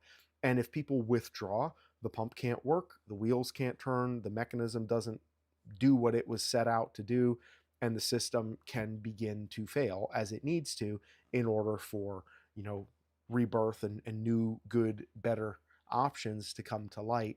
But it's never going to happen without a strengthening of us as people, as individuals, and individuals who can then build and strengthen communities around each other through connecting with each other. Just standing as we are and saying, okay, let's, take a pot shot at the powers that be, that doesn't bake any bread. That doesn't offer us any opportunity to really do anything other than complain. And that's one of the things that frustrates me a lot, is hearing that as kind of being there's a lot of grievance, which on some level is, yeah, it's justified because things are bad. But the only way to fix things is not through attacking and going where things are bad necessarily. It's to build a better mousetrap and to get out of the system that has shat the bed, for lack of a better way of putting it, so that, let that collapse in on itself and let it die. But unless you can build a better mousetrap, you're going to have a hard time convincing other people to participate and get in on that. And the tribal infighting is the thing that I think is kind of not super helpful with that. And there is a decent amount of that, because again, we've been fractured across all of these lines, and meant, like, the blacks and the whites and the browns and the Asians and the Jews, and like we're all fighting each other on a smaller level. And then on the uh, on the bigger level, we got political stuff, we got religious stuff, we're fighting across those lines. And so it's like impossible to get anybody on the same sheet of music. But at the end of the day, a lot of the fractures have been put there by design in order to accomplish that. And yeah, so that's kind of where I'm at with all of this. I'm not out of hope, but I'm kind of over the political thing. I wouldn't say that I have reached a point where I'm going to not vote just for the sake of not voting, because I don't believe that the purpose of voting, at least the way I look at it, is necessarily to um, the only purpose. I don't think the only purpose is to elect the people that you want to be elected. I think on a philosophical and a spiritual level, some of it is about what principles, even if the people who run on those campaign promises and principles are not faithful to them, what are you endorsing in your selections when somebody votes and says, yeah, we believe this or we believe that, and you vote for them, even if they're not faithful to those principles? I think that it means something on a grander scheme, on a metaphysical scheme, if you will, beyond just the physical realities of, okay, we have X amount of votes and somebody wins and somebody loses, but you're voting for the principles, for the policies, for the morality and the integrity that is represented by a certain position. And when you cast your vote, that is a significant thing, regardless if your vote gets stolen. Then yeah, I mean that, or if your candidate no longer, kind of departs from that path and kind of sells you a bill of goods to get in office, which I think from what I've heard here, there's more than a couple of us that feel like that's what's happened with this current administration. Although, I would love to be proven wrong, and I've said that many times. I would love for Trumpy Trump to get in the game and actually start living up to what he said, that got him elected, and actually show some integrity and be a leader, instead of being like a toddler who's just trying to distract from the fact that they crap their pants in public and that they don't want to be called out for that. But one of the things that I think is, and I've, to be fair, this is something that Owen Schroyer, who's one of the sources that I'm linking down below in my, kind of deep dive into the files, if it's something that you guys are interested in hearing more about in detail, what all is in there. He's a guy that I've listened to. He's a pretty straight shooter. And one of the things that he said is, it seems to him like Trump maybe being blackmailed, and that, kind of the prize or the bait is attack Iran, and then we'll make the pressure with the Epstein files will make that stuff go away, because there's a lot of stuff that's been coming unglued as the Epstein files have become more prominent in the discussion here around the nation.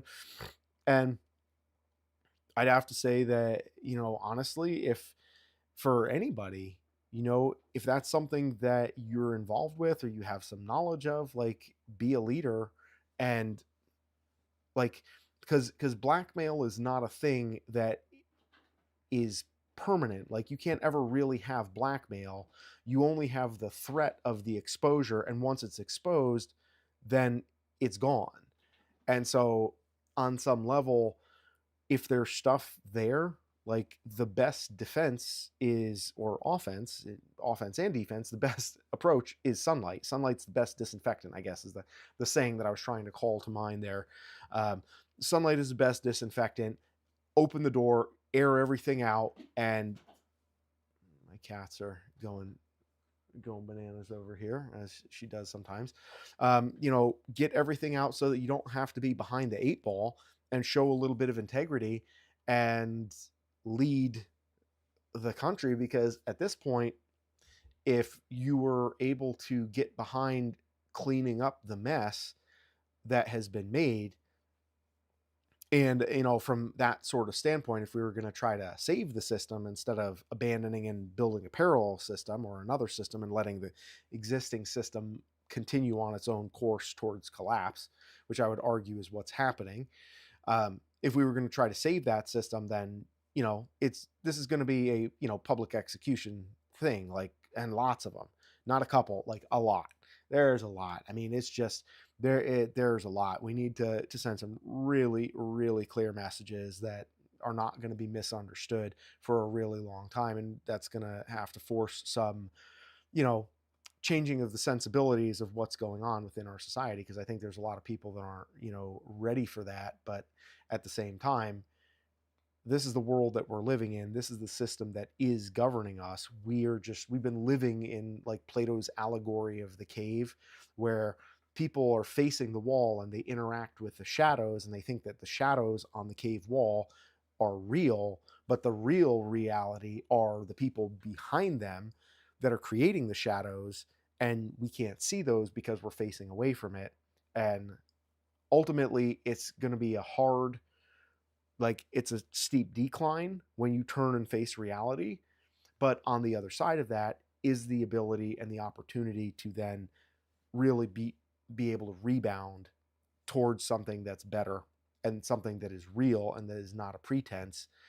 And some of that means harsh realities about what has been happening in the way that you deal with those things so that it stops happening and so that it doesn't happen again. And I'm not a big, it's not some like tough guy speech. It's just like, what else can you do? You have to balance the books in some way, and that's the best thing that we can do.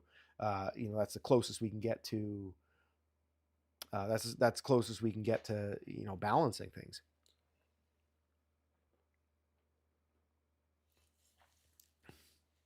I know I was in the barn a little bit earlier, and I was listening to Pam Bondi give this impassioned speech about how they got some guy, um, Dr. Rabula Conundrum from somewhere over in Libya, for the attack on Benghazi only 14 years later, and like, oh, we're going to get him and he's going to stand trial only 14 years later. And the first person, and he met the director of the FBI when he got off that plane. And I was thinking to myself, man, he must think we're a complete joke. He gets off, the plane where you bring him home, and it's like, this is the guy, Cash Patel, with his like deer in the headlights, his tiny little manlet. Like, this is the guy who's going to be the imposing figure of his doom and of impending justice that greets him.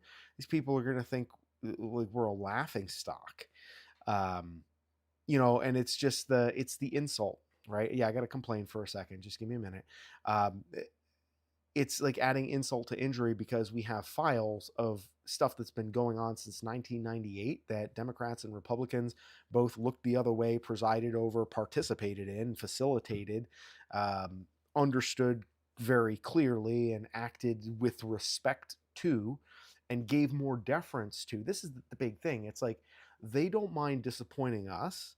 They don't mind disappointing you and me. They don't mind disappointing their voters. They don't mind disappointing the people that pay their salaries, the people that lose friendships and relationships over supporting them.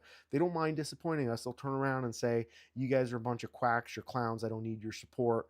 You're still on this, Democrat hoax, etc.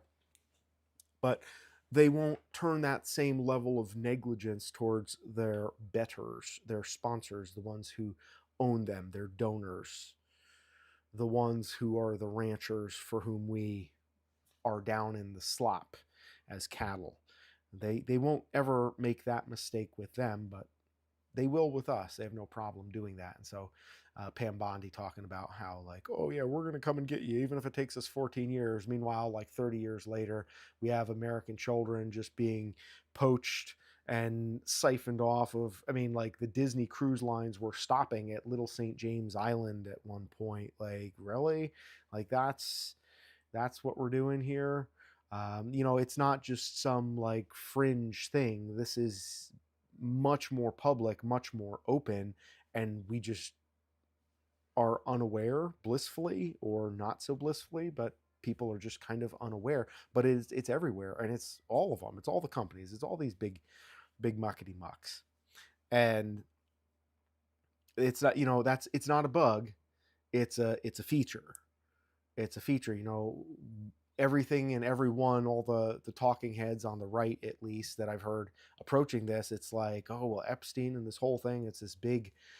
He manages a gotcha. He managed to really pull one over on everybody, and it's unbelievable. We got to fix it, and we got to punish this bad guy. And it's like, dude, the problem is the fact that there is an entire system that facilitates his position, participates in everything with him, and props him up. He's not like the one guy that does this. He is one guy that is one of many that are doing all kinds of stuff like this, and this is their religion, this is their culture, this is their world, this is their business, and we are just the cattle that are, like, caught in the government habit trails. But this is like their an entire world for them. It's not just a couple of things. It's not just like, oh, there's just routines out here and there. He's one guy. He's one guy with a lot of money, but he's not even a particularly brilliant guy. He's one guy that is one of many guys, one of many. It's everywhere, and it's all of them. And with that many people who were aware of what was going on and participating, even if you know apparently from a distance. And keep in mind, when you go through some of these emails, Jeffrey is telling people, hey, this conversation isn't for email. He had some idea of the level of scrutiny that could be applied to these emails. And so there are emails in which he tells people specifically, hey, let's talk about that somewhere else. That's not an email conversation. Like, there's and like what we see in the emails are horrifying and bring us to this point where we realize that the entire show, the entire system, it's all captured, it's all cooked. And then there's way more besides that, um, yeah, it's very eye-opening, and not necessarily in a good way, although long term maybe it could be. Bellino's Bounty says it only matters to them when there's an election on the line that they may lose, or if a union gets upset. Yeah, the big, they were the bugs in the jar, and then they shake the jar when they need us to fight, and that's how they keep us distracted. And I would argue that a lot of the stuff is, it's just a distraction, like the whole thing about the Somalian daycares. And it's like two things can be true at the same time. And this is the genius, and this is the reason why they are winning, is because they own both sides of the argument, right? With the Somalian daycares, yeah, there's a bunch of Somalians who don't have any respect for our country, don't have any respect for our culture, come in, take advantage. They come from a country that makes like that where the average IQ is roughly around room temperature, and I think lower technically. And they come to a country where they're just given a bunch of free stuff and they're provided for and protected. And instead of saying, hey, how can we help? It's like, hey, how can we scalp you guys and take money off of you? And that certainly is reprehensible. But then, the right wing media props up bozos like Nick Shirley who go out there and it's like, oh, this is the thing, get mad about this, get mad about this. And it's like, okay, now we have to be mad about this because this is the crisis du jour that we're being served up, and everything is just too perfect. And then the same thing with the ice shootings. I mean, it's relevant, yes, but how did the situation get here in the first place? Let's go back a few decades and look at how is this set up, because the crisis with the Somalians, the stuff that's going on with ICE, it didn't just happen out of nowhere. This was designed. All of these bugs were put into the jar, and then the jar was being shaken with the understanding that it would create this kind of chaos at various points in time. And the whole thing has been stacked up and balanced, and kind of, it's like you push this side this way and this side this way, and you keep pushing them back and forth until you kind of control things as much as you can. And they've been playing both ends against the middle for a very, very, very long time, to always have something to throw out there to create a semblance of a problem that, uh, you know, requires some solution. And the solution is always the thing that we got to watch out for. And the thing that really did not sit well with me, particularly not well, was seeing the role in the pandemic that Mr. Jeffrey had in his conversations with Mr. Barngate. There's a lot of involvement there, and just it's all the stuff we've been squabbling, like with the trans issues and all of that, where he was way into that. And it's like funny, he was way into this stuff and was like really interested in trying to move this ball down the field and saying, hey, well, we could make this and we could have these, you know, you could go through all of these different things, and what if we did like male to female and female to male, and we'll arrange it like this, and we'll play. And he had like all these like scientific things that were beyond just the nonsense going on in the island, but things that were very much like makes a lot more sense when you look at everything in the social and political spectrum over the last 5 years or so, as those issues we've been arguing about who's supposed to use what bathroom. um, you know what was it that brought all of that to prominence all of the sudden, when throughout history there wasn't really that on that scale, and then all of a sudden it just kind of came out of nowhere, and everybody's scratching their head like, hey, where did this come from? Like, boys bathroom, girls bathroom, that was never a controversial thing, and now all of a sudden it's like this big gargantuan like controversy, and we're trying to push it and normalize it and introduce it and put it in with kids. And I gotta say, like, one of the things that really pisses me off, it's like Disney Cruise Lines stopping at Little St. James Island. you know like, this is a company that, ever since I was a kid, this is a company that is responsible for creating so much of the, now I would call it, propaganda that gets fed to our children. And then when you look at the movies that they produce, they're all, you know, um, what's the word I'm looking for? They're all counterculture. Ultimately, they're all always about how, Europeans and white people are bad. They're always this feminist narrative, never anything that goes anywhere near, European stuff or Christianity, unless it's in sort of a negative light that needs to be apologized for. And then you look at the close proximity of the relationship that had to exist between that company, also not forgetting what was being pushed in the board meetings in the time of the pandemic about the social agendas that were, with sexuality and gender preference and all that other stuff during the pandemic, because they had people talking about what was being said in the executive meetings. It's like, well, no wonder they're saying all that stuff. Look who they're rubbing elbows with. Like, look who their homies are.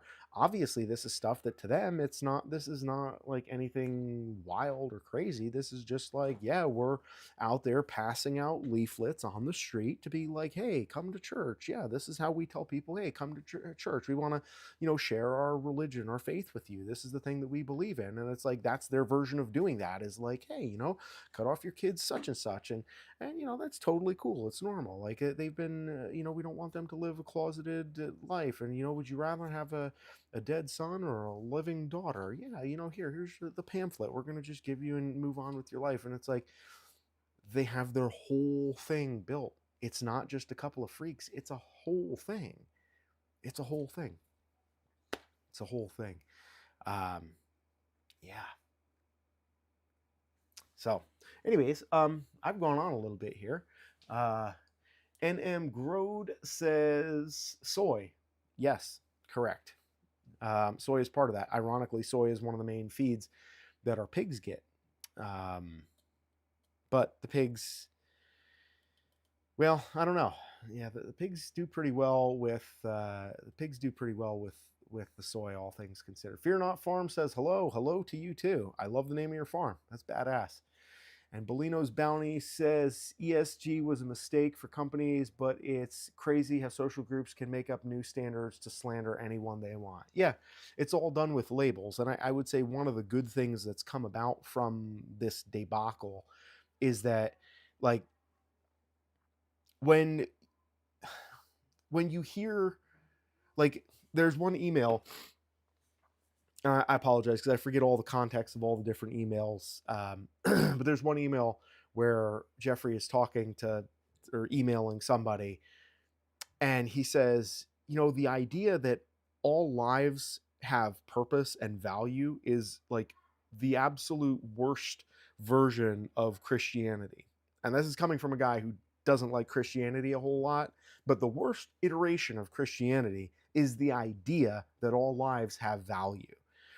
And it's like the same rhetoric that is poured into the hopper from his compatriots at the top of their system, that trickles down through education, trickles down through textbooks, because obviously Maxwell's father was involved with one of the companies that prints textbooks. It's like, who are all of these people getting their orders from? And it's like, then you wonder why all of this crap that comes out of these emails and these conversations that only is a very minute window into their society. you know Once you see where it's coming from, people are just over it. The labels being called this ist or that ist, even the whole, like, you know uh people are getting, like, if you look in the mainstream news, the only coverage that you'll see of the Epstein stuff is just CNN saying, just to make sure, like, he wasn't working for Israel, he was working for Russia, he was a Russian, it's all Russia, Russia, Russia. And, like, meanwhile, he was shitting kittens because he couldn't get a meeting with Putin, because Putin knew what he was up to and didn't want to be involved with him, at least from what I could tell. At least not, I mean, he had a lot closer of a relationship with Donald Trump than he did with Putin, let's say that at the very least. And he had a lot of business dealings in Ukraine, which again kind of makes it questionable, the involvement that we've had in Ukraine. McGraw Hill, thank you. Fear Not Farm says, yes, it's much worse. I've been done with voting for a couple of years. Trump ain't no different than any of them. Yeah, unfortunately. And I mean, call me a naive dingus, but I had hopes. I had some hopes. I thought, he's funny. Maybe he'll do something funny and, like, roast the elites or something like that. And yeah, it's been, but on some level, it's like we've come to the end of our rope, and that's a necessary part of the process, because humanity has to exhaust all other viable options before they do the hard stuff. Because the only way to go through with this or fix any of this, it involves deconstruction and then reconstruction. And both parts, both deconstruction and reconstruction, are going to be uncomfortable at best. Probably a lot worse than that if you look at the way these types of things go. And we need to get to a point where we've, exhausted all the comfortable options, and it's got to go. It's got to go. Um, yeah. Uh, he was KGB. Epstein, Steen. No, not a KGB, not a KGB name. And there again, I don't claim to know everything about, like, is the tail wagging the dog? Is Israel a state that has been assembled in order to create a country that has, like, nationality to kind of act as a glove for the hand of a bunch of, Satan worshiping evil people, let's say? Or is it, like, which came first, chicken or the egg? I mean, this is not necessarily an area of study that I can give credible information or have fully baked opinions on, but I can tell you that, if you look at the countries that we seem to be very concerned with not offending, and specifically if you look at the, like, hate speech legislation, in the middle of everything going on, popping off here in the last couple of days with with these emails, and with everything kind of coming unglued, they've been, signing hate speech legislation, and Pam Bondi beating her chest over this as though it's some big accomplishment. And it's like, dude, like, what, like, who are you listening to? Like, what political rally can you think of that you would go into and go on stage and tell these people, hey, everybody, like, we've passed this new bill against hate speech because hate speech bad? And it's like, well, maybe, but, like, not legally bad. And also, why is it that nobody seems to have a problem with any other kind of hate speech other than, talking about Israel? That's the big one that everybody seems to get, in trouble over, and you get cops showing up at your house for talking about that stuff. Which, if anybody, I don't think there's any cops gonna come over here and kick my door down for what I'm saying. Um, that's a whole nother ball of wax, because I don't have any ill will towards anybody. I just want to be left alone. Like, I just want to be left alone. I don't want to be paying, because the thing is, like, I don't need to have an opinion. Like, I don't have much of an opinion on what Botswana's foreign policy looks like, mostly because, like, I'm not aware of us giving any of my tax money to Botswana. So, like, they can kind of do what they want to do. The problem with what's going on with Israel is that when we give them, we just gave them another, like, couple hundred, is it million or billion? We gave them a big number with a lot of zeros that came from ultimately our treasury. And right now, I'm like 2 months behind on my electric bill because it's been below zero a decent amount. I got space heaters all over the barn, pipes freezing in my garage.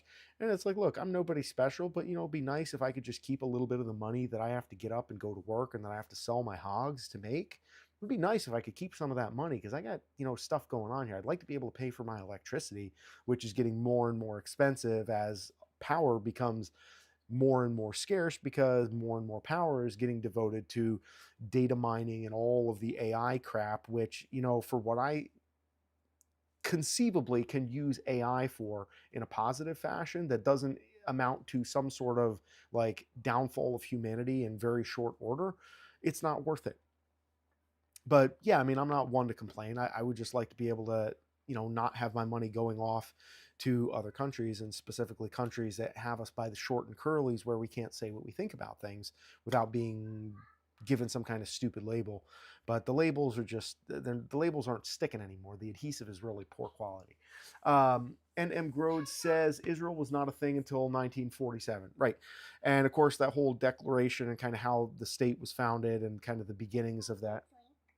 Yes, sweetie. How the state was founded and how all that came about. That's a very interesting topic that there's good info about that. I don't claim to know all of that and call that to mind so that I can articulate it all very well. But there was definitely some big muckety mucks in there that in the formation process that I would argue are not really those that I would trust with having our best interest in mind. And again, that's the same thing like with Peter Thiel and his very close proximity to J.D. Vance, which I've gotten into a lot of arguments with people on Facebook just for fun uh, about JD Vance because everybody's like, "Oh, JD Vance wasn't on the island. He wasn't on the list. Oh, he's gonna win in 2028." And it's like, dude, are you serious? Have you bothered to go anywhere beyond the Fox News perimeter?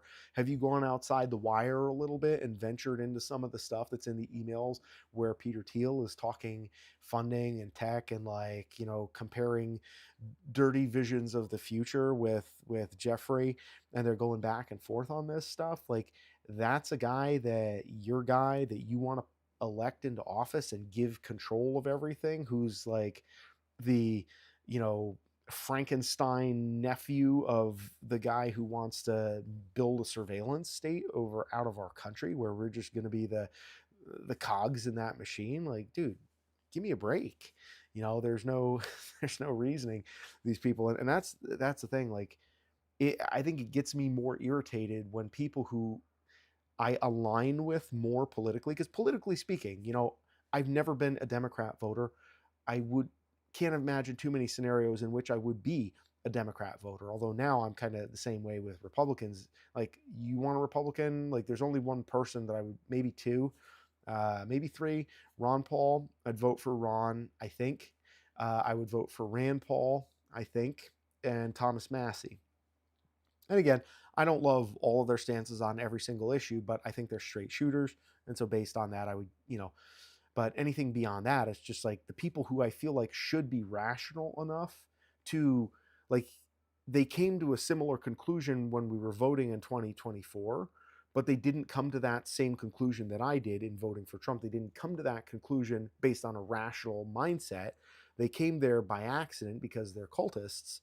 And then you try to inject a little critical thought and say, okay, well, okay, I understand, but you do realize that, like, this guy's main inspiration, his main mentor, was a really sick, crazy, weird, twisted scientist, and he was involved with all the worst people on the island with all that nonsense. That's not really something that you're gonna overlook. Like, when you're swimming in that water, like, you don't have to be carrying the chud around in your hand. If you're swimming in the water and the chud's floating on the other side of the pool, still kind of gross. You might want to go take a shower and just hang it up. And that's how I feel about JD Vance. And and it's ironic. I know I have some disagreements with people in my family even about this, but let's see, where are we? Bellino's bounty says, since you couldn't get the number right, Congress has just allocated another 10 million every time. Every time I miscalculate, they just add some more zeros on there, right? Um, and M. Grode says 14 billion for this year along so far, and it's pretty early in the year actually. Fear Not Farm says 10 or 100 million. What's the difference when it's weekly allocations? Yeah, it's just a drip, constant drip. Thomas Massey is the only politician worth it, and worth a dang, and Trump is trying to get him primaried. That was the thing where there were two things where I really broke with Trump, and it was like, I mean, on one hand, I don't wish I'm not sitting here wishing that like we had a Kamala Harris presidency, and I don't think that that would have been better than a Trump presidency, but I expected a lot more out of a Trump presidency, and so this pisses me off more. And his response to the Epstein thing back in the summer, like, oh, people still talking about that? There's a Democrat hoax. I was like, you sack of crap. Like that, I did not like. And then it was right around that same time where he was going after Thomas Massey, and it's like, dude, that is so weak. That is so weak. And then, of course, that's right around the time that I broke with Tim Pool, because Tim Pool, who always was a big fan of Thomas Massey until Thomas Massey broke with Trump, and then it's just like, Thomas who? I never heard of him. He lets Trump just completely crap on him. It was just like, it's really sad. It's sad. Um, Northern Lightfoot says, wow, I just got a warning from YouTube to abide by community guidelines for saying I wanted 3 barrows earlier. My comment is gone. You made it on the list of people to watch. Well, hey, one way or the other, we're gonna get community noted, and we're gonna be outside the lines. I'm waiting. I'm gonna make a generational run here. I'm the next Nick Fuentes, waiting in the wings to get people outside of the accepted uh, areas of discourse by talking about pigs and breeding pigs. I appreciate that. That's cool. That's good to know. Fear Not Farm says since 2023, over 21 billion has been given to Israel, and I really broke at warp speed then when he said that Epstein was a hoax. Then Massey, yeah, the warp speed thing was like, there was some plausible deniability, like with the warp speed thing, even when like there's part of me where it's like, okay, maybe it's just like, okay, grandpa, come on, like take your medicine, like you don't understand, like we're not, the warp speed thing, that wasn't actually that cool. It was actually kind of, not great. Um, and he always is like citing that as like his big bona fides, like, oh, look at this great success that I had with warp speed. And it's like, dude, no, that's actually kind of an example of how you goofed up, and you should have apologized. Like he got booed at his rallies, like during the campaign, when talking about that, and that was always interesting. Um, but yeah, I don't know. I think the hard part is to get as invested in local politics, and that's the next step, which I'm trying to figure out what I want to run for, because time is something I don't have a ton of. Time is something that I don't have a ton of, and so I don't want to put my time into running for an office that's going to be like boring and not related to stuff. I just want to do something where I can help cut property taxes, and maybe I don't even have to run for anything to do that. But man, like taxes are just unbearable, and at a certain point, people are just going to say, okay, you know what? Like I can't go to work. I don't know what to tell you. Like I'm just going to stay here, and you know whatever. It's just it's not good. It's not good. I'll tell you that. Bellino's Bounty says warp speed made no sense, and the people who might like this will always hate him. Yeah. Um, yeah, I don't think there's too many people. Like, he kind of came out getting the worst end of everything for that whole deal, because I think he kind of thought that the trust the science crowd would appreciate him more and would open their hearts to him if he, gave them some more science to trust. And instead, they were just like, yeah, I'm not taking a vaccine that Trump was presiding over. So off it went. And they were mad about it. And then once Biden got into office, they were like, okay, now everybody has to take it. And then everybody on the right got mad at Trump for setting them up with this kind of putting that landmine, burying that IED, if you will, in the proverbial terrain for everybody to then step on and get their lives largely goofed up. And there was a lot of people, a lot of people. I mean, I know a gal that I work with whose doctor was like, dude, you definitely should not take this vaccination. Now, I work at a hospital, and her doctor had said, you've had bad reactions to the flu shots, like all this other stuff. You absolutely should not take this. And they were like, listen, either you take this or you don't have a job with us. So she was like, fine, I'll take it. And she was like sick for a week, and it was pretty bad. And she's not one to, she's kind of reticent. She's not like a troublemaker, but boy, I would want to see some heads on sticks if that was my situation. Like, for better or worse, I don't shut up very well. And when it comes to that kind of stuff, it's just the whole thing. It's just this constant state of overreach, and yeah, it's not working. It's not good. Um, yeah, Thomas Massey started it all out by calling out their APAC guys, and boy, he's really become a real favorite. They sure do love him. And it's funny because all the people on the right, like, it's really hard for any person who has even a little bit of a IQ above room temperature to really go hard in the paint on Massey, because Massey's a really conservative, solid guy. He is like as American as apple pie. He's a good dude. And like, there's some people that are just digging so hard. They're just like ankle biting. Actually, not, I guess not ankle biting. I mean, there's an expression I would use, but I want to be a little bit discreet. But they're brown nosing Trump so extensively, that they're like so embedded, rectally embedded, let's say, that they have to just like go hard on Massey, and it's just like, this isn't even believable, because he's voted, like, when you look at his actual statistics, how much he's voted with Republicans, the only things that he hasn't voted with Republicans on are the foreign aid stuff, which is stuff that, like, literally everybody on the right and the left, like, people wise, everybody's kind of in agreement about that.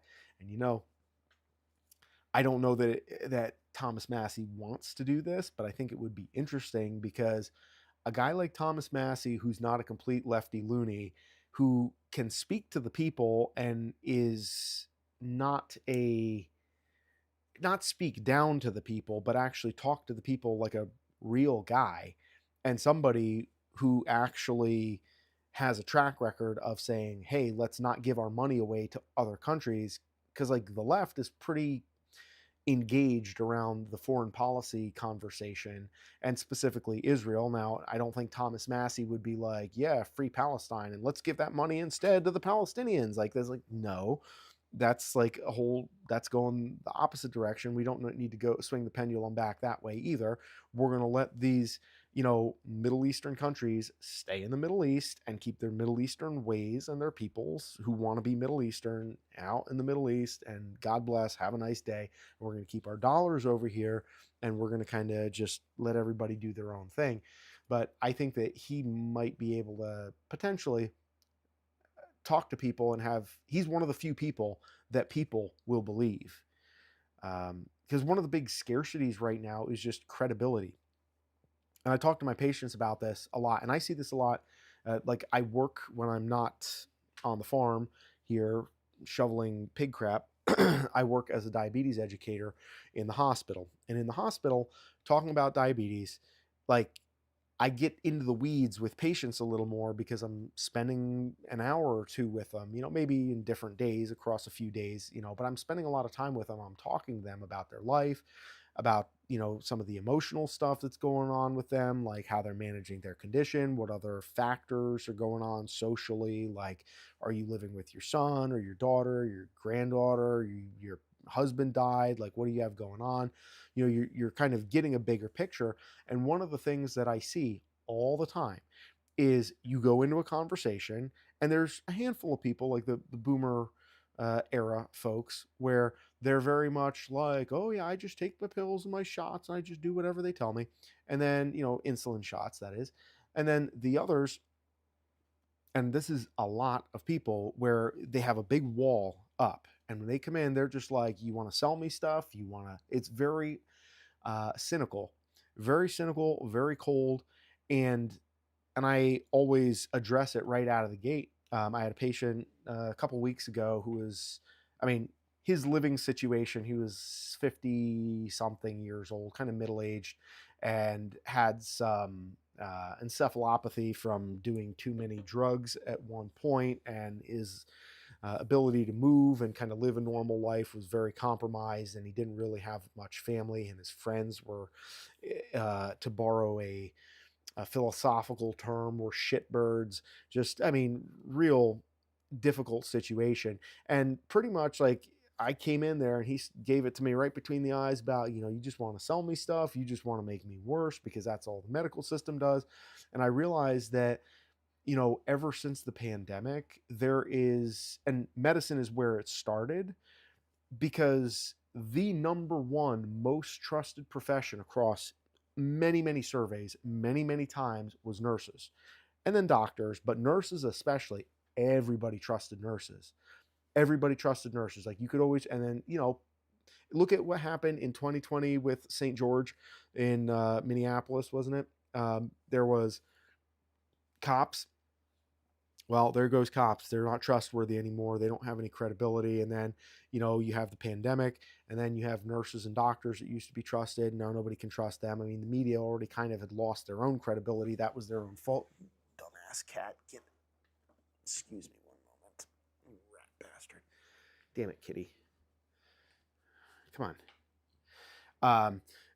And the credibility just kind of goes right out the window. And now here we are, in this era where it's just, politically, all the credibility is gone. It's all shot. It's like, what are we going to do? Because ultimately, there's, somebody's got to be telling the truth, right? I would think. I hope.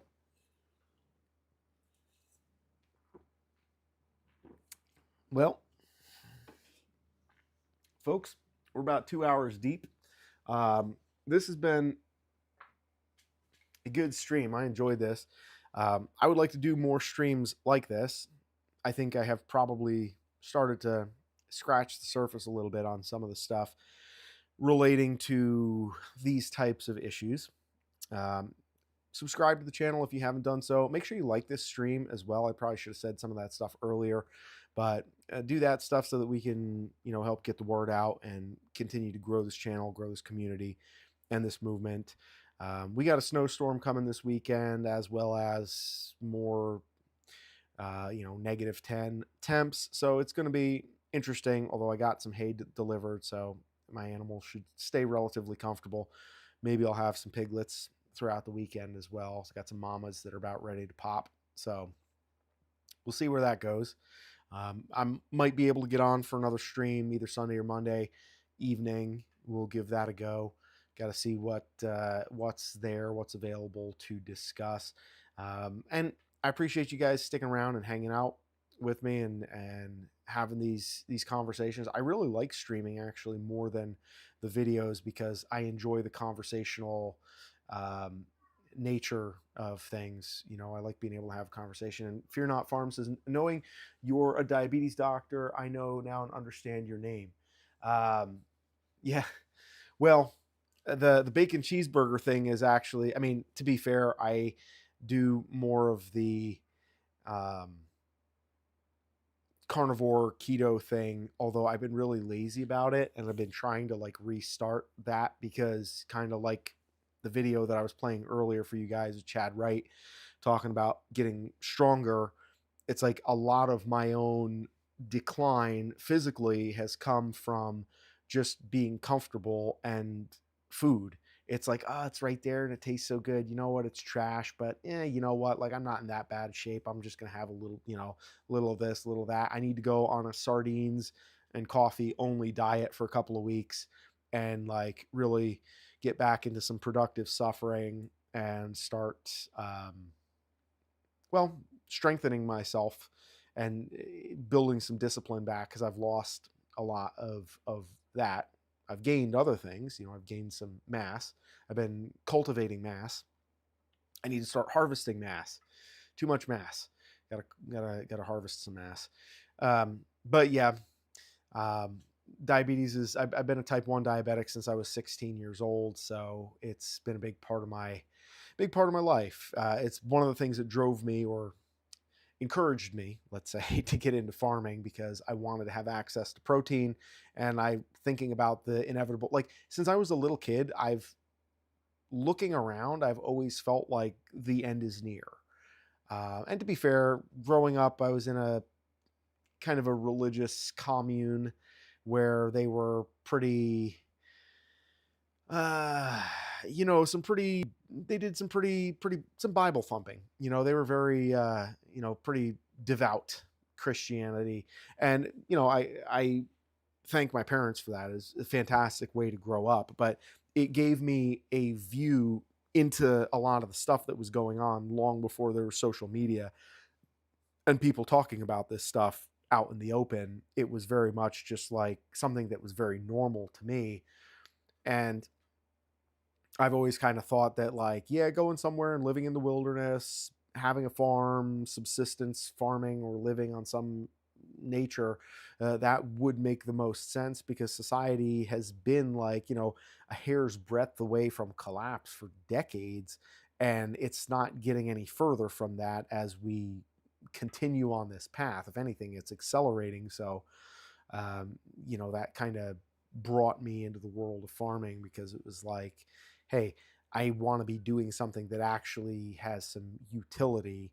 And as some of you may know, I'm not great as a builder or an electrician, or there's some things I do really well. There's other things I really don't. And so I'm trying to play to my strengths, but to do that in a way that I can still contribute something useful and relevant. And I like the animals too. It's big, you know, it's good. It's good. It's a good way to grow up kids too, to have something to involve them in. Bolino's Bounty said the medical profession really dropped the ball during the pandemic. I don't blame people for being skeptical. Yeah, and that's always the way I approach it. I always validate people's feelings, and I say, I mean, the particular patient that I was talking about, he wasn't in a listening mood. Eventually, I did get through to him, and I think I was able to help him a little bit. But my perspective that I always try to offer is to say your feelings are valid, but they're not always accurate. And I can understand why you feel the way that you do. And I kind of feel that way too a lot of the time. But there's a little bit more to the story than just that we're trying to make you sick and sell you medications. You're not completely wrong, but there's also, you're missing a couple important details in there too. If you're not farm says that's why we got into it. The abundance and access to protein and fat. Well, we got a lot of that. Fear Not Farm says Jesus will return when not expected, but could be one day or 100 years. I do feel as though we are headed to tougher times. And hey, Mike Stevens, boy, you missed an interesting stream tonight, Mike. Assuming that you actually missed it, unless you've been poking in and out. Uh, yeah, I think the eschatology, end times. The church that my family belonged to, they were called end timers because their thing was like, okay, like we're kind of maybe not in our lifetime, but probably our kids' lifetimes. And end of the day, it's hard to, yeah. I don't know. I mean, I'm the fact that things haven't gone off the rails is at this point is the thing that I has me really scratching my head because I'm like, well, I mean, I expect like there was that thing that was flying in from outer space, and they were like, "Oh, it's definitely a spacecraft, and it's got stuff on it." And it's like, "Oh boy, here we go. Everything is gonna kind of unravel and go downhill from here." And then it just kind of frittered away off somewhere else into outer space, and now nobody's talking about it. Um, but yeah, nothing. I shouldn't say nothing would surprise me at this point, but there's not a lot, and yeah, I think that. Well, one thing I could say is that the Fear Not Farm says into the whole rapture theology. Most are into it. Um, yeah, I mean, getting a little theological here as we close things out. Um, I'm not a big rapture guy. I think that there's probably, but at the same time, it's like I have my leanings. I don't know that like I don't know that it's an issue that would grant anyone salvation or deny anyone salvation. So it's kind of like one of those things that hey, like we'll find out when we find out, and we can disagree on it in the meantime. I think that there's like the pre-trib rapture where the people think that like Jesus is going to return and he's going to pull his people out before things really start cooking and get bad. And then there's the post trib where it's like you got to go all the way through all the real bad stuff, and then he's going to come back and like rescue his people. And then there's sort of a hybrid version of that, um, which is kind of the mid trib rapture, which maybe call it a safer bet, where I think it's kind of interesting to say, there's probably some tough times that we're going to face, but they're probably, we may get taken out or removed from the situation before it gets fully bad, but I'm not counting on it. It's like hope for the best, prepare for the worst. And at the end of the day, we may or may not, who knows what's going to happen if we're going to see any of this or that. And we just got to be, take what's given to us and be useful. It's like to be useful, to be a tool or a weapon or a device in the hand of the master, the creator, to be whatever he needs us to be wherever he puts us, and let him call those shots, and we can just kind of say okay and just do what we're told, and then see how things play out. I know that saying of, may you live in interesting times. It's actually a curse, a Chinese curse, and they had their ideas pretty straightened out, because I don't think living in interesting times is a great thing. Would I be okay with boring, frankly? Fear Not Farm says, exactly. I'd like to talk about this stuff in person. The problem is I can't hardly have this conversation with anybody because they believe your salvation relies on this. Interesting. I well, I guess I don't really deal too much in the arguing with Christians about stuff. The one thing I love to argue with, well, I shouldn't say I love to argue with Christians, but like I yell at my phone because sometimes I'll listen to videos where they're talking about how like, oh, pork is bad, pork is bad. It's like, the Mosaic law, blah, blah, blah. And I'm like, dude, that's aside. And they all have reasons why they don't accept the stuff in the New Testament where like, Peter had the vision up on the roof when he was dreaming about how, everything was good to go at this point. They're very much like, oh, it's unclean. And some of it, there's like Christian doctors and like kind of, to me, I would call them snake oil salesmen. They're trying to sell diets and kind of play into this, they're like the grandmas, like my mom. My mom kind of bought into that stuff towards the end of her.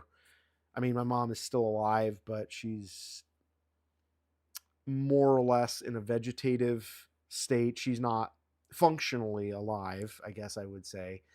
Um, And but her and I used to have very strong disagreements about the whole vegan thing, because she believed that like veganism was like the most godly thing, because it was veganism and it was the green stuff is gonna, the juice and the herbs, it's gonna heal you. But the way I always look at it is like, if you're talking about what you're supposed to eat, I look at what did God tell Noah when they came off the ark. Noah was not a Hebrew. He wasn't a Jew. He was God's people, but he was a non-Hebrew or non-Jewish, not under the Mosaic law. And we're not living under Mosaic law, but arguably we're still God's people. So we would want to get some level of guidance. Like if we're looking for some level of guidance, I think the you know what Noah settled on when he came out of the ark, where God was like, yeah, it's all fair game, because apparently, according to the Bible, anyways, from my understanding, prior to the flood, people were eating vegetables. Then after they got off the ark and flood's over, then it's like, okay, this is a different world we're living in now. And so now you have to dominate the animals more, and that's more the relationship that's being set up. So you can eat the animals, just don't eat the blood. Fair enough. Like, I'm okay with that. I don't need to eat blood. But I would say, and there may be more specific relationship with the don't eat the blood thing, where they were kind of hinting at some of the religious practices of the cabal of Jeffrey and his homies, because the consumption of blood and what's it called? Um, well, there was the whole thing about, the consumption of blood surrounding the Italian food gate and the adrenochrome and all that stuff, that like maybe 10 years ago was like a big thing, and everybody was like, oh, that's conspiracy, that's nonsense. And it literally is all the stuff that's baked into the Epstein files now, that's all just being validated and verified. And it's like, that kind of would track with the reason why, God told Noah when he got off the ark, listen, you can eat the animals, no blood, because that was the mechanism that was preferred by the deities who were being worshipped by people in ancient Canaan in that time frame, which is literally the same deities that are being worshipped and that are appearing all over the place in the Podesta emails from back in the day that everybody kind of went through and got bored with and then dismissed, and then now that are being kind of cycled back through with the new batch of Epstein emails. And it's like, oh, why does he have a bank account named Baal? Like, oh, it's just a Phoenician deity. Oh, that's quaint. What an eccentric old guy, huh? How about that? And it's like Hillary Clinton with the Moloch, talking about Moloch in her emails, and like, dude, come on. Like, this is too much. So I'm okay with following the kind of what Noah was doing, because I think that's kind of more or less analogous to where we fit in the grand scheme of things. And there you have it. If you're not farm says Romans 14:23, but he who doubts is condemned if he eats, but if he does not eat from faith, or whatever is not from faith is sin. Yeah, I mean, in a lot of ways, it's kind of that's the way I kind of came to look at it, is that, it's based on the context. Like, if you're with somebody, like Paul says in one of the books, where, if somebody has a big problem with you eating bacon, I'm not gonna, eat bacon and be like the guy in, who's that shill from, I think Jacob something. He was this big shill who goes out and tries to provoke people at the protests. He's actually Jewish, but he pretends to be. He LARPs as a Christian and goes out and like tries to start stuff with the Muslims. The whole thing is just like a twisted cluster of just absolute nonsense. Um, I think his last name is Rand. Anyways, this guy, he goes out there and like is eating bacon and putting bacon on the Quran to piss off the Muslims, and of course they come out and they start like hooting and hollering and flapping their arms like they're gonna lay an egg. And that's the kind of situation where, yeah, okay, I'm not gonna eat bacon if it's going to be done out of spite to somebody else. But if I'm in my own home, like, why shouldn't I eat the bacon? It's all, we pray over it, and it's blessed, and it's raised uh, you know, with love, and that's the best we can do, you know. So, and also I think there's more to the the Mosaic law that we don't fully understand, that has to do with some of the specific religious practices of the time that involved pork or that involved pigs as a specifically religiously significant animal that was part of the rituals, that had to do with it being declared unclean and forbidden. It wasn't just because, oh, pigs are dirty and they have parasites. It's like the people saying this are the people that are like, oh yeah, goats and sheep are totally fine, they're clean, the Bible says they're great. And it's like, dude, pigs and sheep have, or I mean, like sheep and goats have plenty of parasites too. It's definitely not just pigs. And good worming practice and health, upkeep of health is important for all, any animal that's on any kind of pasture.